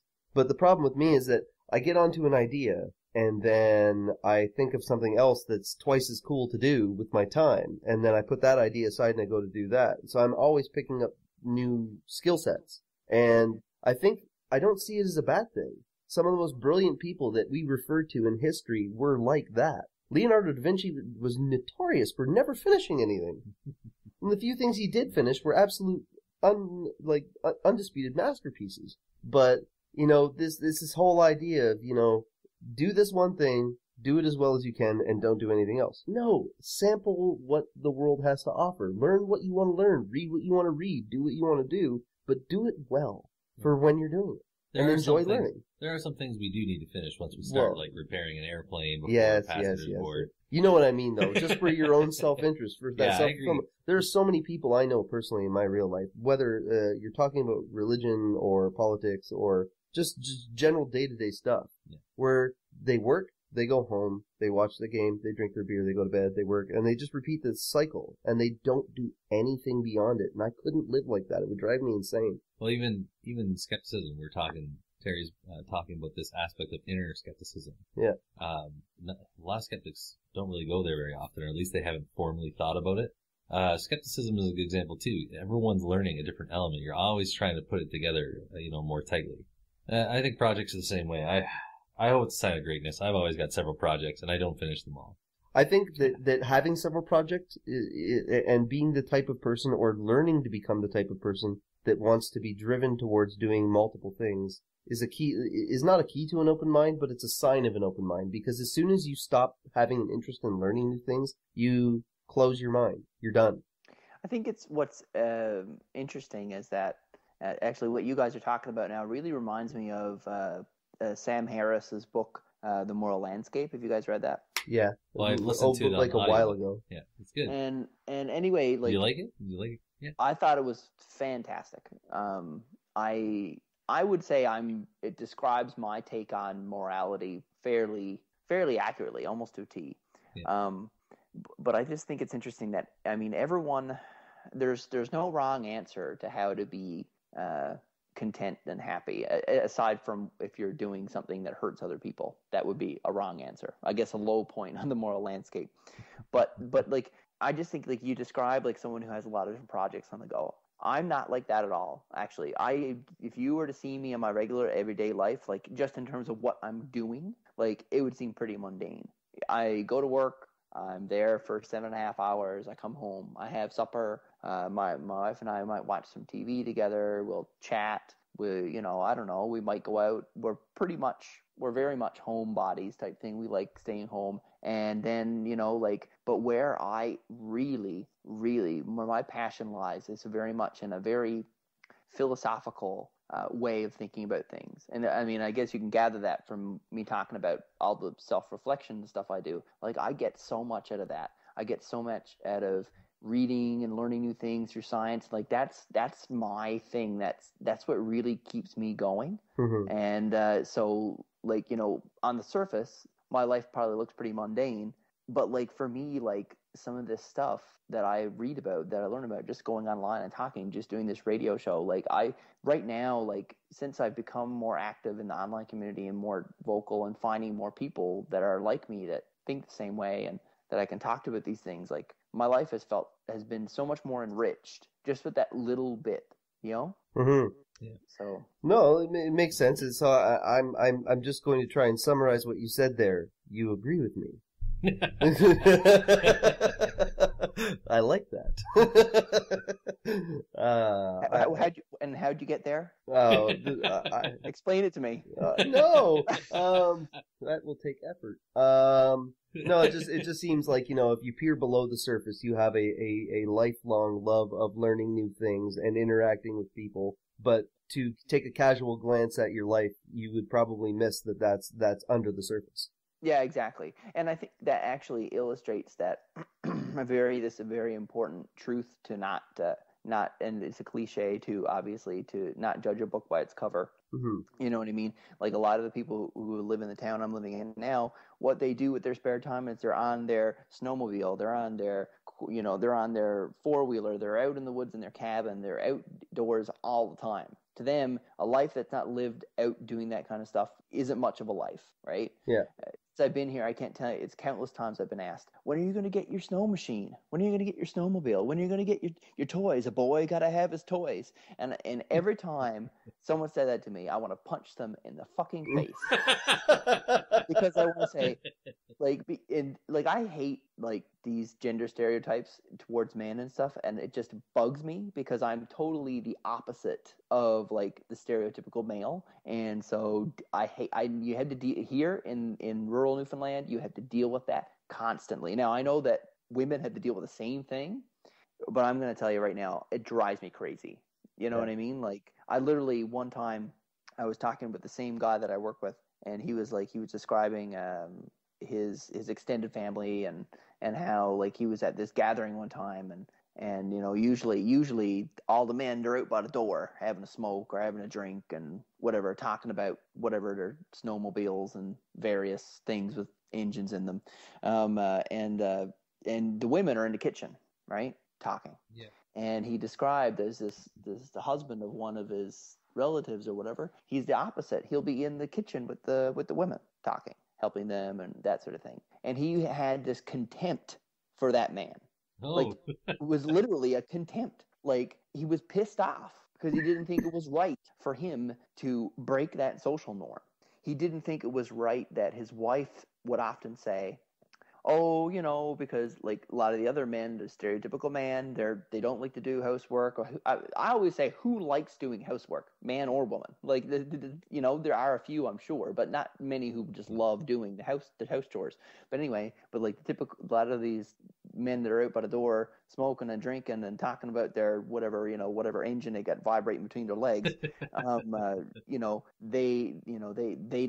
not the types that, their wives got to argue with them to do the laundry, argue with them to make the bed. And this other guy, he would always help. He would be at home, whatever his job was, whatever, he'd be home a lot, and he would do a lot around the house. And his wife used to say, it's wonderful, you know what I mean, to have that equality, that help around the house. It just makes everything easier on everybody, right? Mm-hmm.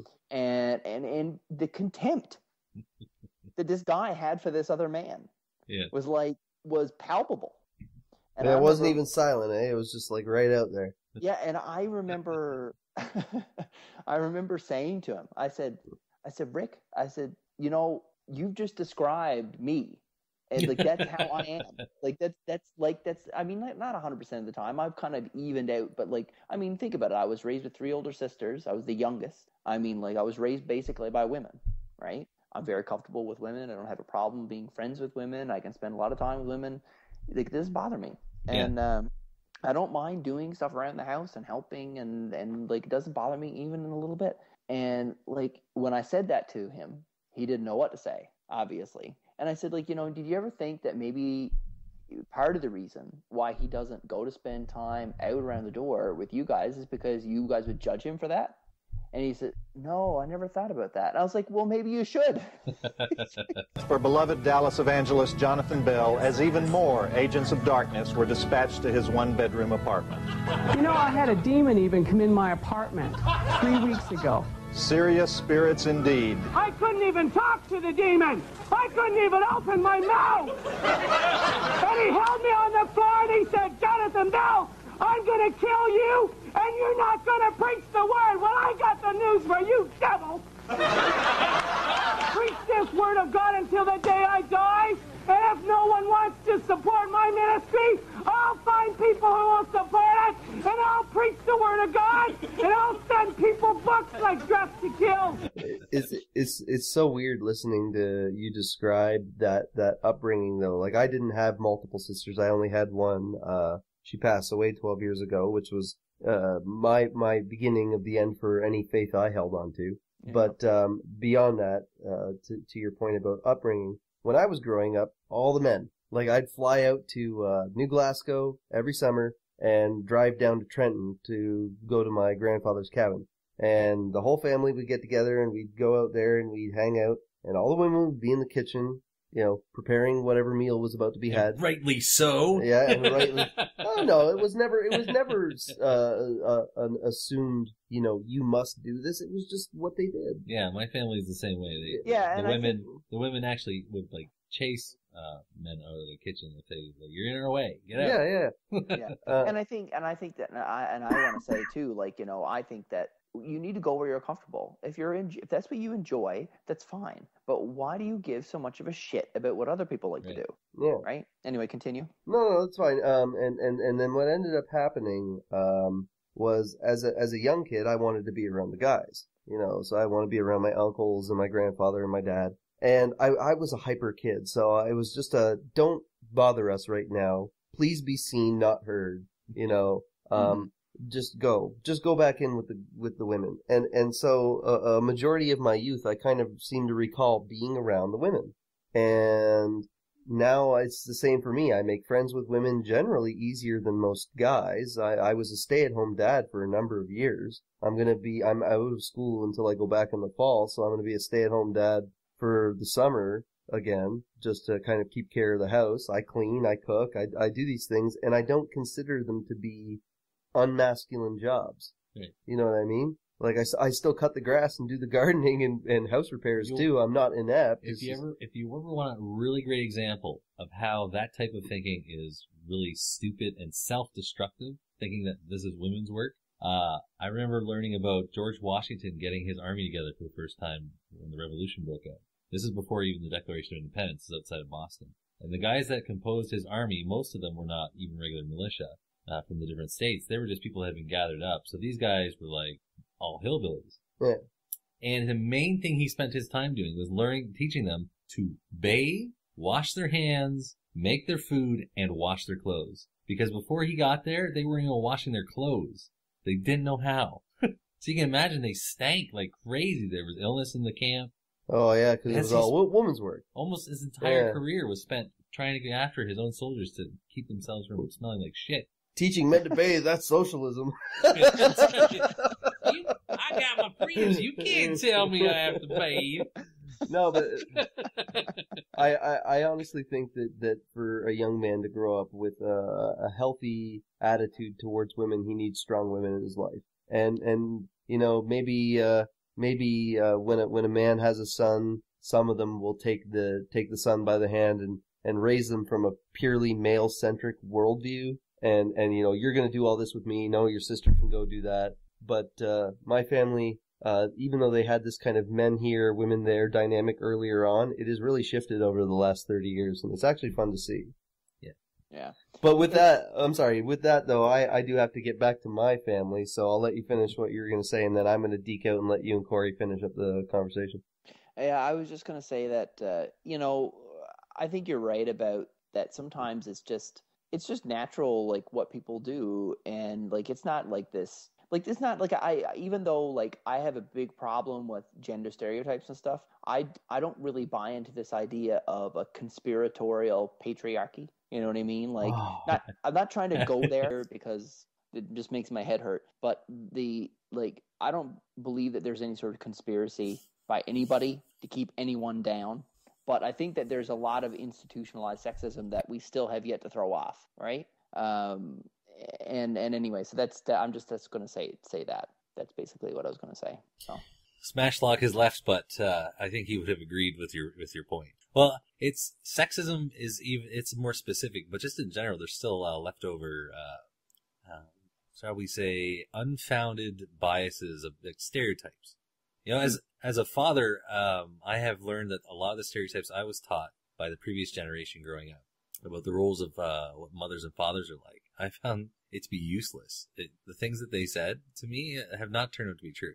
Yeah, absolutely. When my daughter would get hurt or upset and cry, she would come running to daddy for comfort. And mom was often setting all right, we gotta set rules. That was usually the way it went. But that specific part of the parenting was totally opposite of what I was taught to expect. Yeah.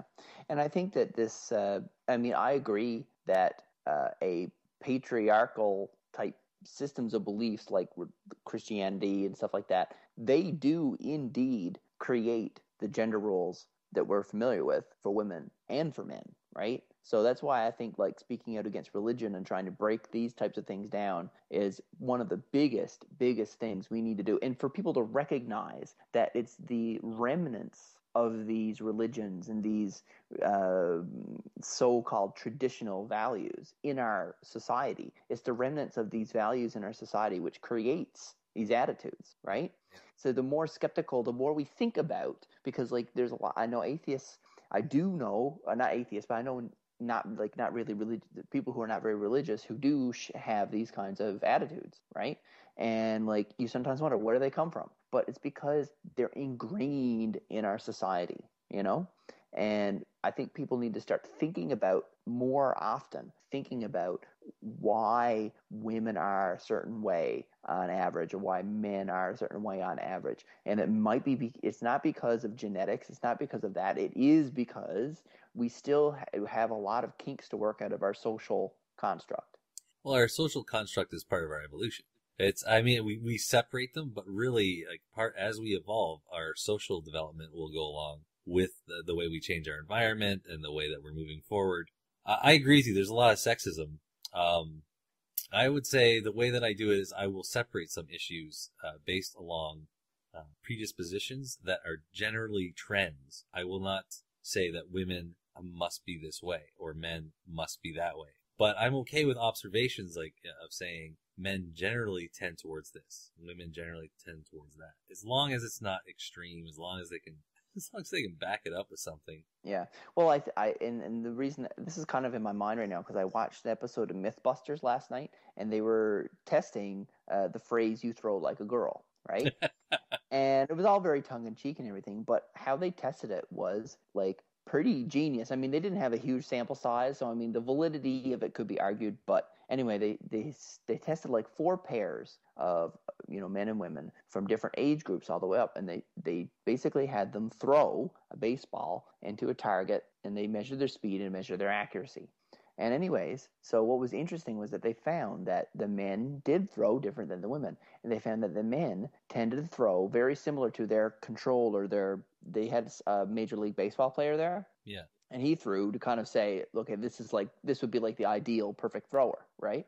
And so then they did the test with the men and the women, and they found that, and they did it twice, once with those, those suits you can put on, and then you can upload into a computer the movements. Oh yeah. They analyzed the movements and everything, and what they showed was that the that the men threw, the style, the way they threw was completely different. It was very, very similar to how the Major League Baseball player threw, right? Yeah. Whereas the women were more like they didn't get as much power behind it because of their technique, but their accuracy tended to be more because of the way they were, I guess, more tentative or whatever. Yeah. Anyway, so at the end, they were basically saying, so it does look like there's a difference. But then they said, you know what? How do we know this isn't due to the fact that boys tend to play more sports or more ball sports, right? Yeah. So you know what they did? They redid the experiment over again, and they did it where everyone had to throw with their offhand. And you know what happened? Everybody threw like the women did in the first one. Oh, yeah? Everyone threw the same way. More accuracy, less speed. And then to drive the point home further, they had a woman, a professional softball player, come in and pitch. And they showed she threw exactly like the professional baseball player who was a male. So they proved the point that it's got nothing to do with biology or being men or women. It's everything to do with their life experience. Well, my approach, it tends to be, my approach tends to be pretty, low key. I don't think that it's too controversial. My attitude, I get into fights with extreme feminists about some of the stuff that they have to say. But for most people, I think there's a line where you cross over from accepting that men and women are two different sexes towards where you start assigning what people are supposed to be based on their sex. So for instance, you were talking about some guy that's hanging out in the kitchen with the ladies, or I guess the other way around would be one of the ladies hanging out with the guys. I would have no problem with that whatsoever. I think that we have to expect variation in personality, and it's not based on your sex. But I think that some people, when they really start getting into the fight, gender politics fights, they ignore the fact that there's a reason that there's an advantage to having male and female. And it's not just because of how children are born. That since you have males and females, nature has been, there's been an advantage to having men and women tend towards certain specifications. Mm-hmm. Right. So it doesn't mean that a woman can't, like you're saying, you're talking about throwing baseballs. It doesn't mean a woman can't throw or do any kind of sports thing as good as a man. But I don't know. I think there's a reason we all get a lot more upset when we hear about a man hitting his wife than generally people do about a wife. It's still bad, but a wife hitting the husband with her hands, so we can get really big on top. Yeah. And so as long as I think it's a balanced approach and you don't assume things or try and pressure people into conforming, I don't think it's really a big deal for most people most times in life. That's my opinion. Yeah. But like, okay, I think it's interesting to think about, look at the animal kingdom. I mean, humans are just animals, right? So like a lot of people say, okay, well, but look at evolution. And so, women are the gatherers and they look after the kids and whatever. They don't hunt and that sort of thing. The men are the hunters for whatever reasons. But if you look at some species of animals, the roles are reversed. That's true. You know what I mean? Like in lions, the mothers are the hunters. Yeah. So I'm not an expert on such matters. There is a key difference in the way that lions operate in what humans operate when primitive humans. That's the reason the rules switched. But I'm very skeptical of that. I would think it's very arbitrary, and it just I don't know. I'm like, this is why I don't like talking about this stuff, because I'm kind of somewhere in the middle. I very much, I do believe that I would even go as far as to say that more than half, the majority of the perceived differences between men and women's behavior is due to social construct. See, yeah, I would really disagree with you on that one. Wow. Really? I think social norms are fueled over time by our development, and they can take left turns, right turns. But I know plenty of, for instance, men and women who do not buy into the idea that women, again, the analogy of what you're using, women should be in the kitchen, and even just house chores at home. I know many men who don't buy into this idea they shouldn't do chores, washing dishes, helping with laundry, blah blah blah. But there's still things that there are tendencies. It's not every person, but there are still tendencies that men tend to do things a certain way and women tend to do things a certain way on certain issues. And I don't think it's because society has programmed us to do all these things. I think the only problem is that a lot of the because especially it's really interesting because in this in the psychological sciences years and years ago, a lot of the experiments that were done confirmed some of these biases, but the problem was that the experimenters were biased. And once a lot of the studies, and I can't think of any specific examples right now, but I know I've read them, like some of the ones that say look at black versus white and men versus women and skills, math skills and everything like that. And what they're finding now more and more and more is that because the more they learn about psychology and the more better they get at controlling some of these factors, these socioeconomic or social factors, they find that there's very little difference. Very little. Well, negligible. But the problem with psychology, or I shouldn't say the problem with it, there's a limitation that often comes in with psychology, and that is that it has to become connected with the biology. What I'm talking about is there literally is a biological difference between men and women, and it ties in. It's not just your social development. It ties in directly into how you develop and how you behave. And there is diversity even amongst not just sexes, but amongst communities and family members and friends. There's always diversity of behavior. But what happens is when you get to the idea where this behavior that you're assigning to women, for instance, is sexist, and we can do this test that shows that if we remove certain things, everyone acts the same. It's like, but in life we have those things there. You can try to remove them, right, to neutralize these effects, but in reality, men and women do have different trends and tendencies. I don't think they're negative. They're just aspects of life. Yeah, well, we'll see, but you haven't said anything that was opposed to what I just said. All you said was that we live in the real world. That's basically what you just said. And obviously, yes, we live in the real world. But and obviously, we have to be cognizant of the fact that you can't censor people and expect people to just throw this off it's nothing. It's just not going to happen. So that's why when you look at my view of that, I think a lot of some of these people, like these online atheist bloggers and stuff, that come under fire for being the social justice warriors, I disagree with a lot of their approaches because they're failing to realize that it's very different. The way to get people to start to change the way, to fight the social norm, is not to dig in your heels. It's to be thoughtful, right? Yeah. It's to be, not to say to you, Corey, you're no longer ever allowed to say the word bitch again. Damn. Right? It's that, and if you do, then you obviously hate all women. Yeah. Now that's an extreme example, but it's a good example because that's not the right approach. The right approach is to say, okay, you know what? Being honest. And more than the idea of being judged, it's feeling like they have to hide it and everything, like it's some dirty secret. I mean, if you're open with it with your spouse or whatever, then who cares? I mean, you can have an agreement that if you do it together, if you watch it together, you watch it together. If you watch it in private, you watch it in private. But it's not like a secret. You know what I mean? Yeah, I made that point on the blog too, that the reverend or the preacher, whatever he is, tends to forget that a lot of people have added porn to their marriage just to spice it up a little bit, and it's helped keep them together.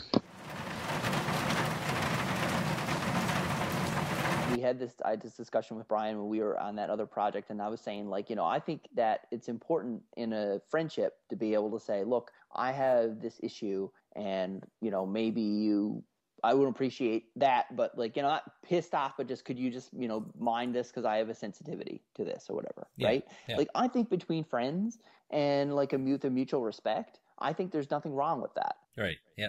You know what I mean? Because I don't see what the big deal is. You know what I mean? For someone to say either I'm having a bad day or even just I just don't like the word.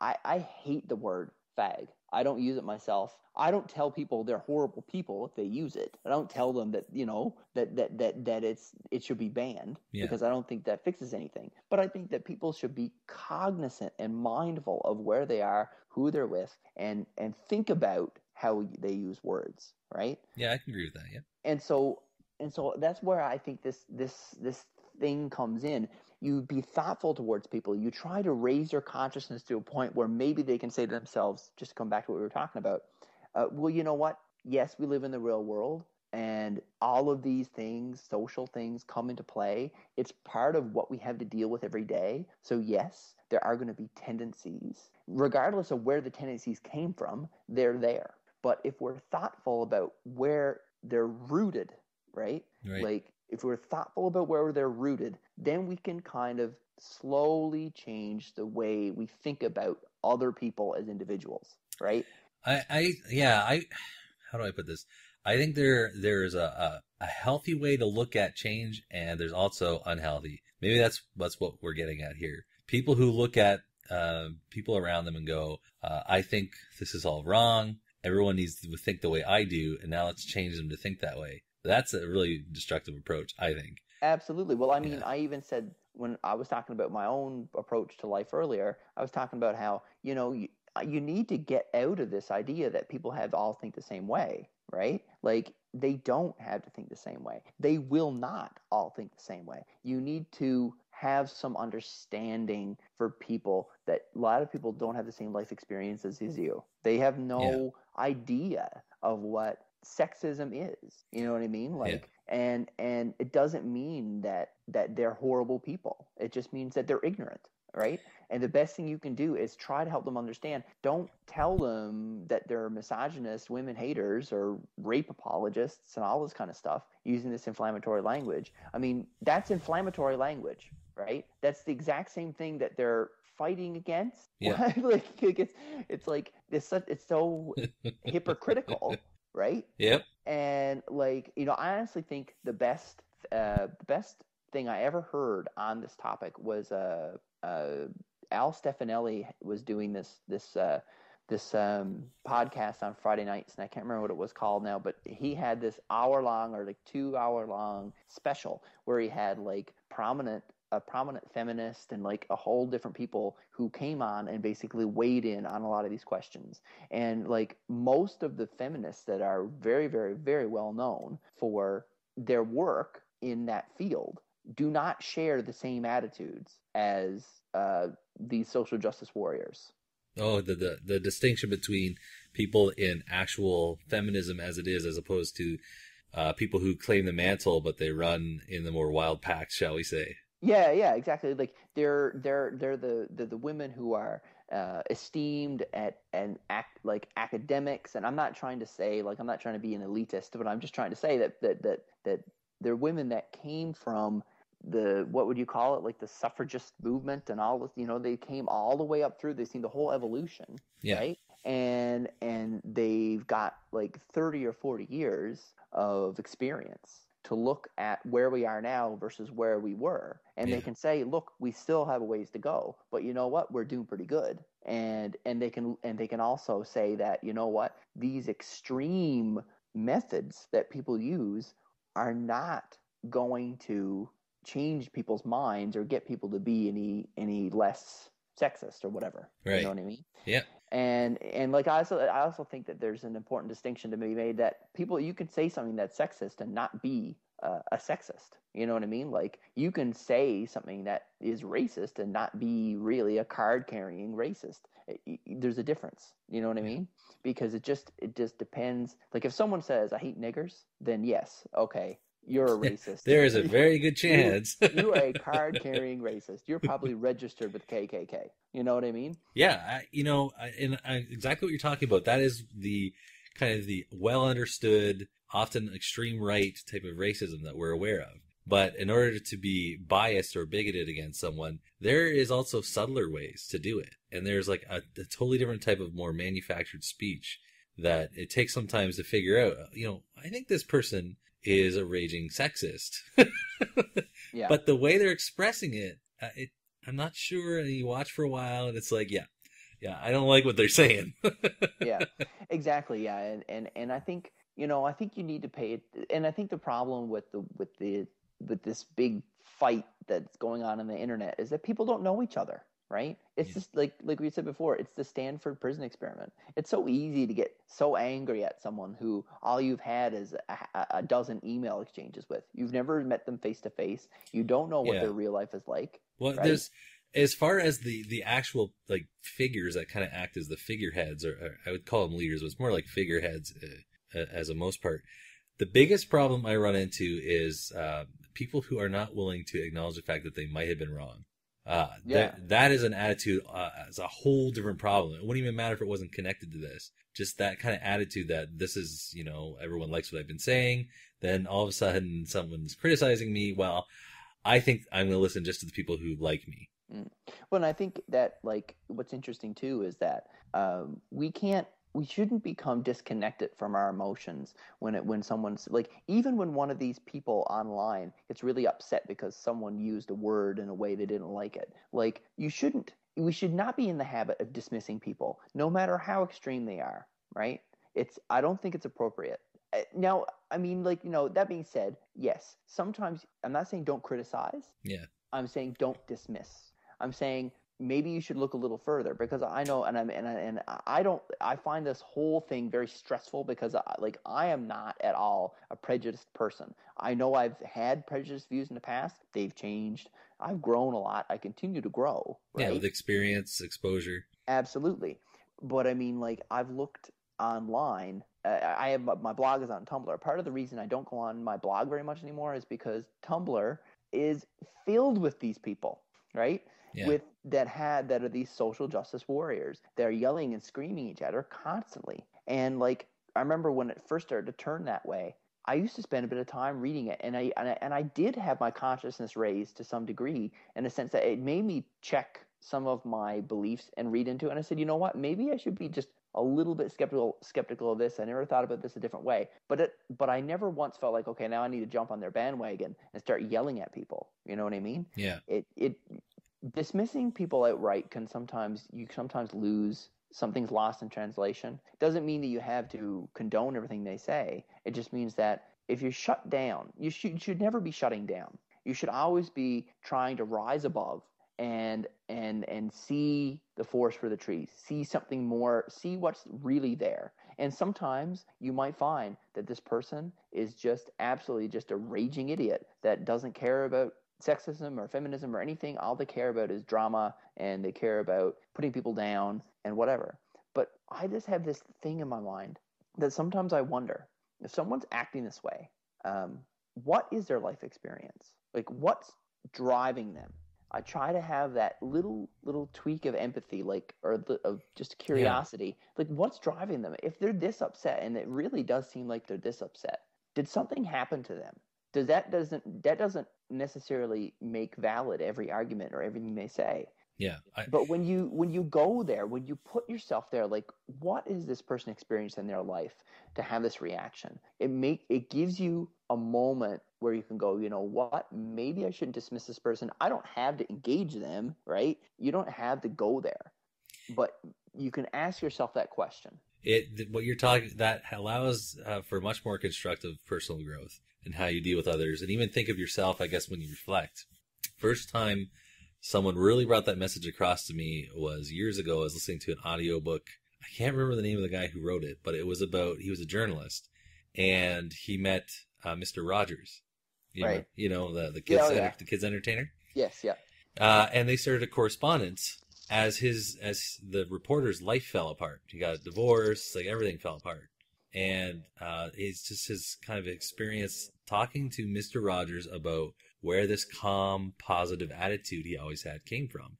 And the main crux of it, according to Mr. Rogers, when he asked him about it, was that he's able to talk to people in the way that he does because since he was very young, he decided that he would try to understand why the person is saying what they're saying, rather than simply listening to the words and then reacting to them. Absolutely. You know what? That is also a very good description of how I try to deal with people, right? And I think it's you know what? And it's really interesting. I've talked about this book so much. I really think I should get some sort of royalty check from Peter Boghossian. But A Manual for Creating Atheists is all about that. It's all about compassion. It's all about understanding where people are coming from, why they are saying something, not about what they're saying. Because often what people are saying is of little significance, but why they're saying it is very important. Yeah. And that, I think therein lies the key to them changing how they think about things, whether it's feminism or religion or whatever it is. Oh, I just compared feminism and religion. That wasn't my intent, but That wasn't yeah, I know. Dun dun dun. I know what you're talking about. Any kind of mindset that you're getting into. Yeah. I don't think, I'm not one of these types that thinks that feminism is like so last year and they should just discard it. I think that if people want to call themselves feminists, that's fine. I've talked about this kind of stuff with my sister before, and she said, Terry, classically, your attitudes are feminist attitudes, right? They are. Yeah. Classically, right? And I think, and I have no problem with that label, but, sure, call me a feminist if you want. But I like to identify as a humanist because I believe all humans are equal. And, what are you laughing about now? I'm just laughing because I do this. I also tell people the same thing, right? Like I used to be called, I remember more than once telling women, when I was younger, I would say, what you should really look into is feminism. Encouraging them to, and they're like, well, I don't know about that, and I would encourage them to. This is before I ran into the mad dog version of it, I guess. So now I'll say to people, I'm humanist because it deals with any particular concerns, but always in the larger spectrum. And the reason I'm laughing is because people pointed out to me that Madonna had done this, and it was like, yes, Madonna's a feminist. Look at her; she's so proud, so independent. She's accomplished so much, and then she actually put a post directly to counter it. Because she did not like what they were saying, like including her. She goes, I am not a feminist, I am a humanist. And then all of a sudden it was, oh, she's a sellout. She doesn't know what she's talking about. It's like, is that the same woman you were just like saying, giving all that credit to for being so independent in thought? Yeah.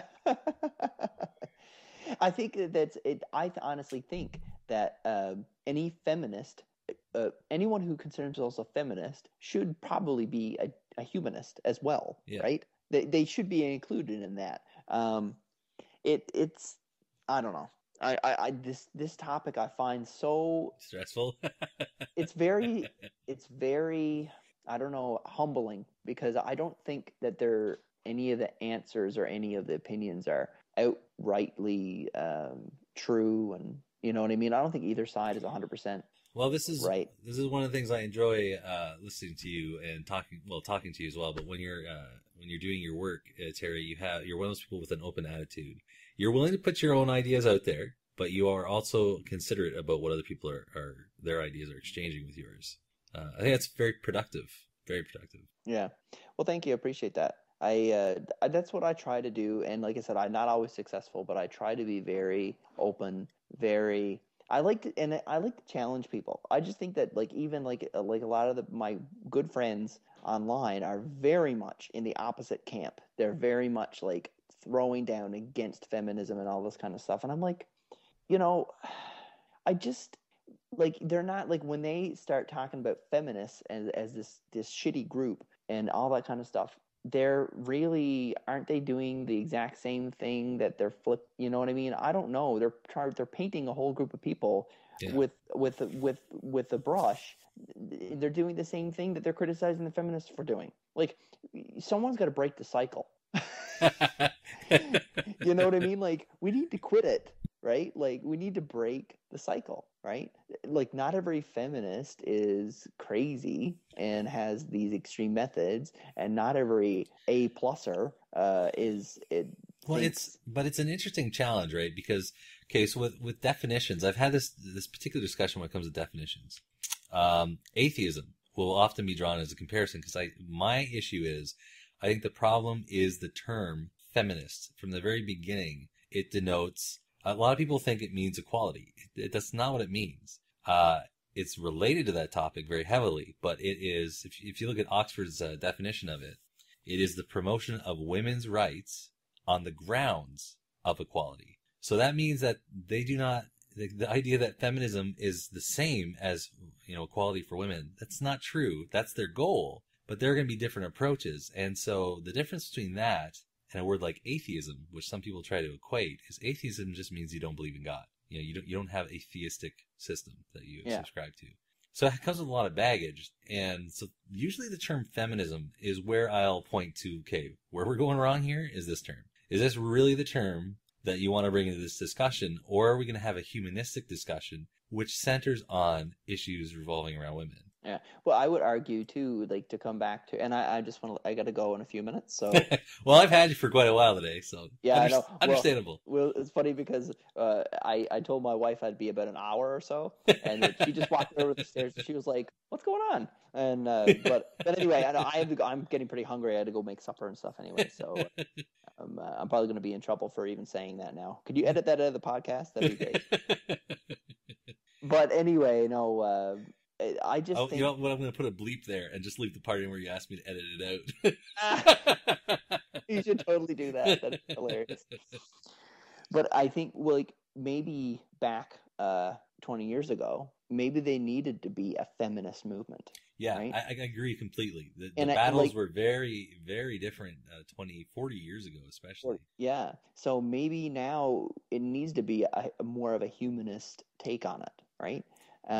And like, some people disagree about where women are now. And, I really do believe that there still is a lot of work to do. The problem is that there's not a lot of obvious, like blatantly obvious sexism, because in most Western countries, people just can't get away with that anymore. Right. Yeah. But there's a bit more just institutionalized things that people don't realize are an issue. And I don't know. Like I said, I'm not going to give any evidence for this because I just think I think I see it in just attitudes, and maybe it's just where I live. But yeah, the East Coast over there is a pretty nice place. Yeah, I haven't been to your specific portion of it, but the Canadian East Coast is way different than the American East Coast. Yeah, but yeah, so. Which is not to insult the American East Coast. Insult them. Fuck it. Fuck it. No. Yeah, I should probably take off. But right. But yeah, no, this is fantastic. I really enjoyed you having me on, and I'm, it doesn't bother me at all that I had to pester you so much just to get me on. Yeah, well, that's great. It just makes me feel really special. No problem. But I really love talking to new people and getting my own voice out there, and I'd be interested. Do you get a lot of comments or anything like that on any of your podcasts or anything like that? I don't get a lot of comments. I think there are a couple of people who do leave me feedback. I think part of the reason is that people have to be on WordPress in order to leave a comment. Oh, okay. Or they have to leave their email address or something, and I've had a couple people say that to me. That's why they don't comment. So I'm thinking about moving over to different, in a couple months, moving over to a different service. I'm not sure about it, but, or maybe I might be setting up a specific email address just so people can just go clickety-click. But I don't know if I'll get any for you, but I always tell people I welcome negative comments just as much as positive. Oh, well, hopefully we won't get any negative comments. Well, they'll probably be directed at me. Our last guest will probably kick off at least a couple of negative comments to me. It was Aaron Pizzi. And I haven't got that episode up yet, but I'm expecting probably a couple people. As long as they direct them at me and not at her, then I'm okay with it. Okay, cool. Anyway, before you go, yeah, tell us, give me your site and tell me what you're up to.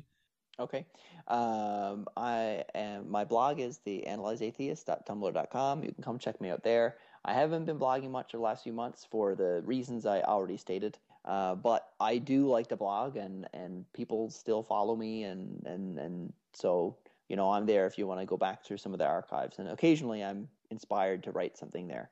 You can also hear me on Reapso Radio, a fantastic radio show hosted by primarily Reap Payton, and I co-host there with him and Brian Allen, and they're both great guys. Really enjoy working with them, and we have a lot of laughs. Tuesday night, 9:30 Newfoundland time. That would be 8 Eastern, and that's as far as I'm going.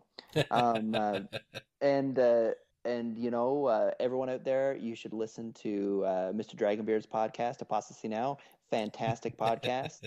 His voice sounds like Chuck Morrison's from Irreligiosity, but despite that, it's a great podcast. I sound like him, except that I'm wrong-headed.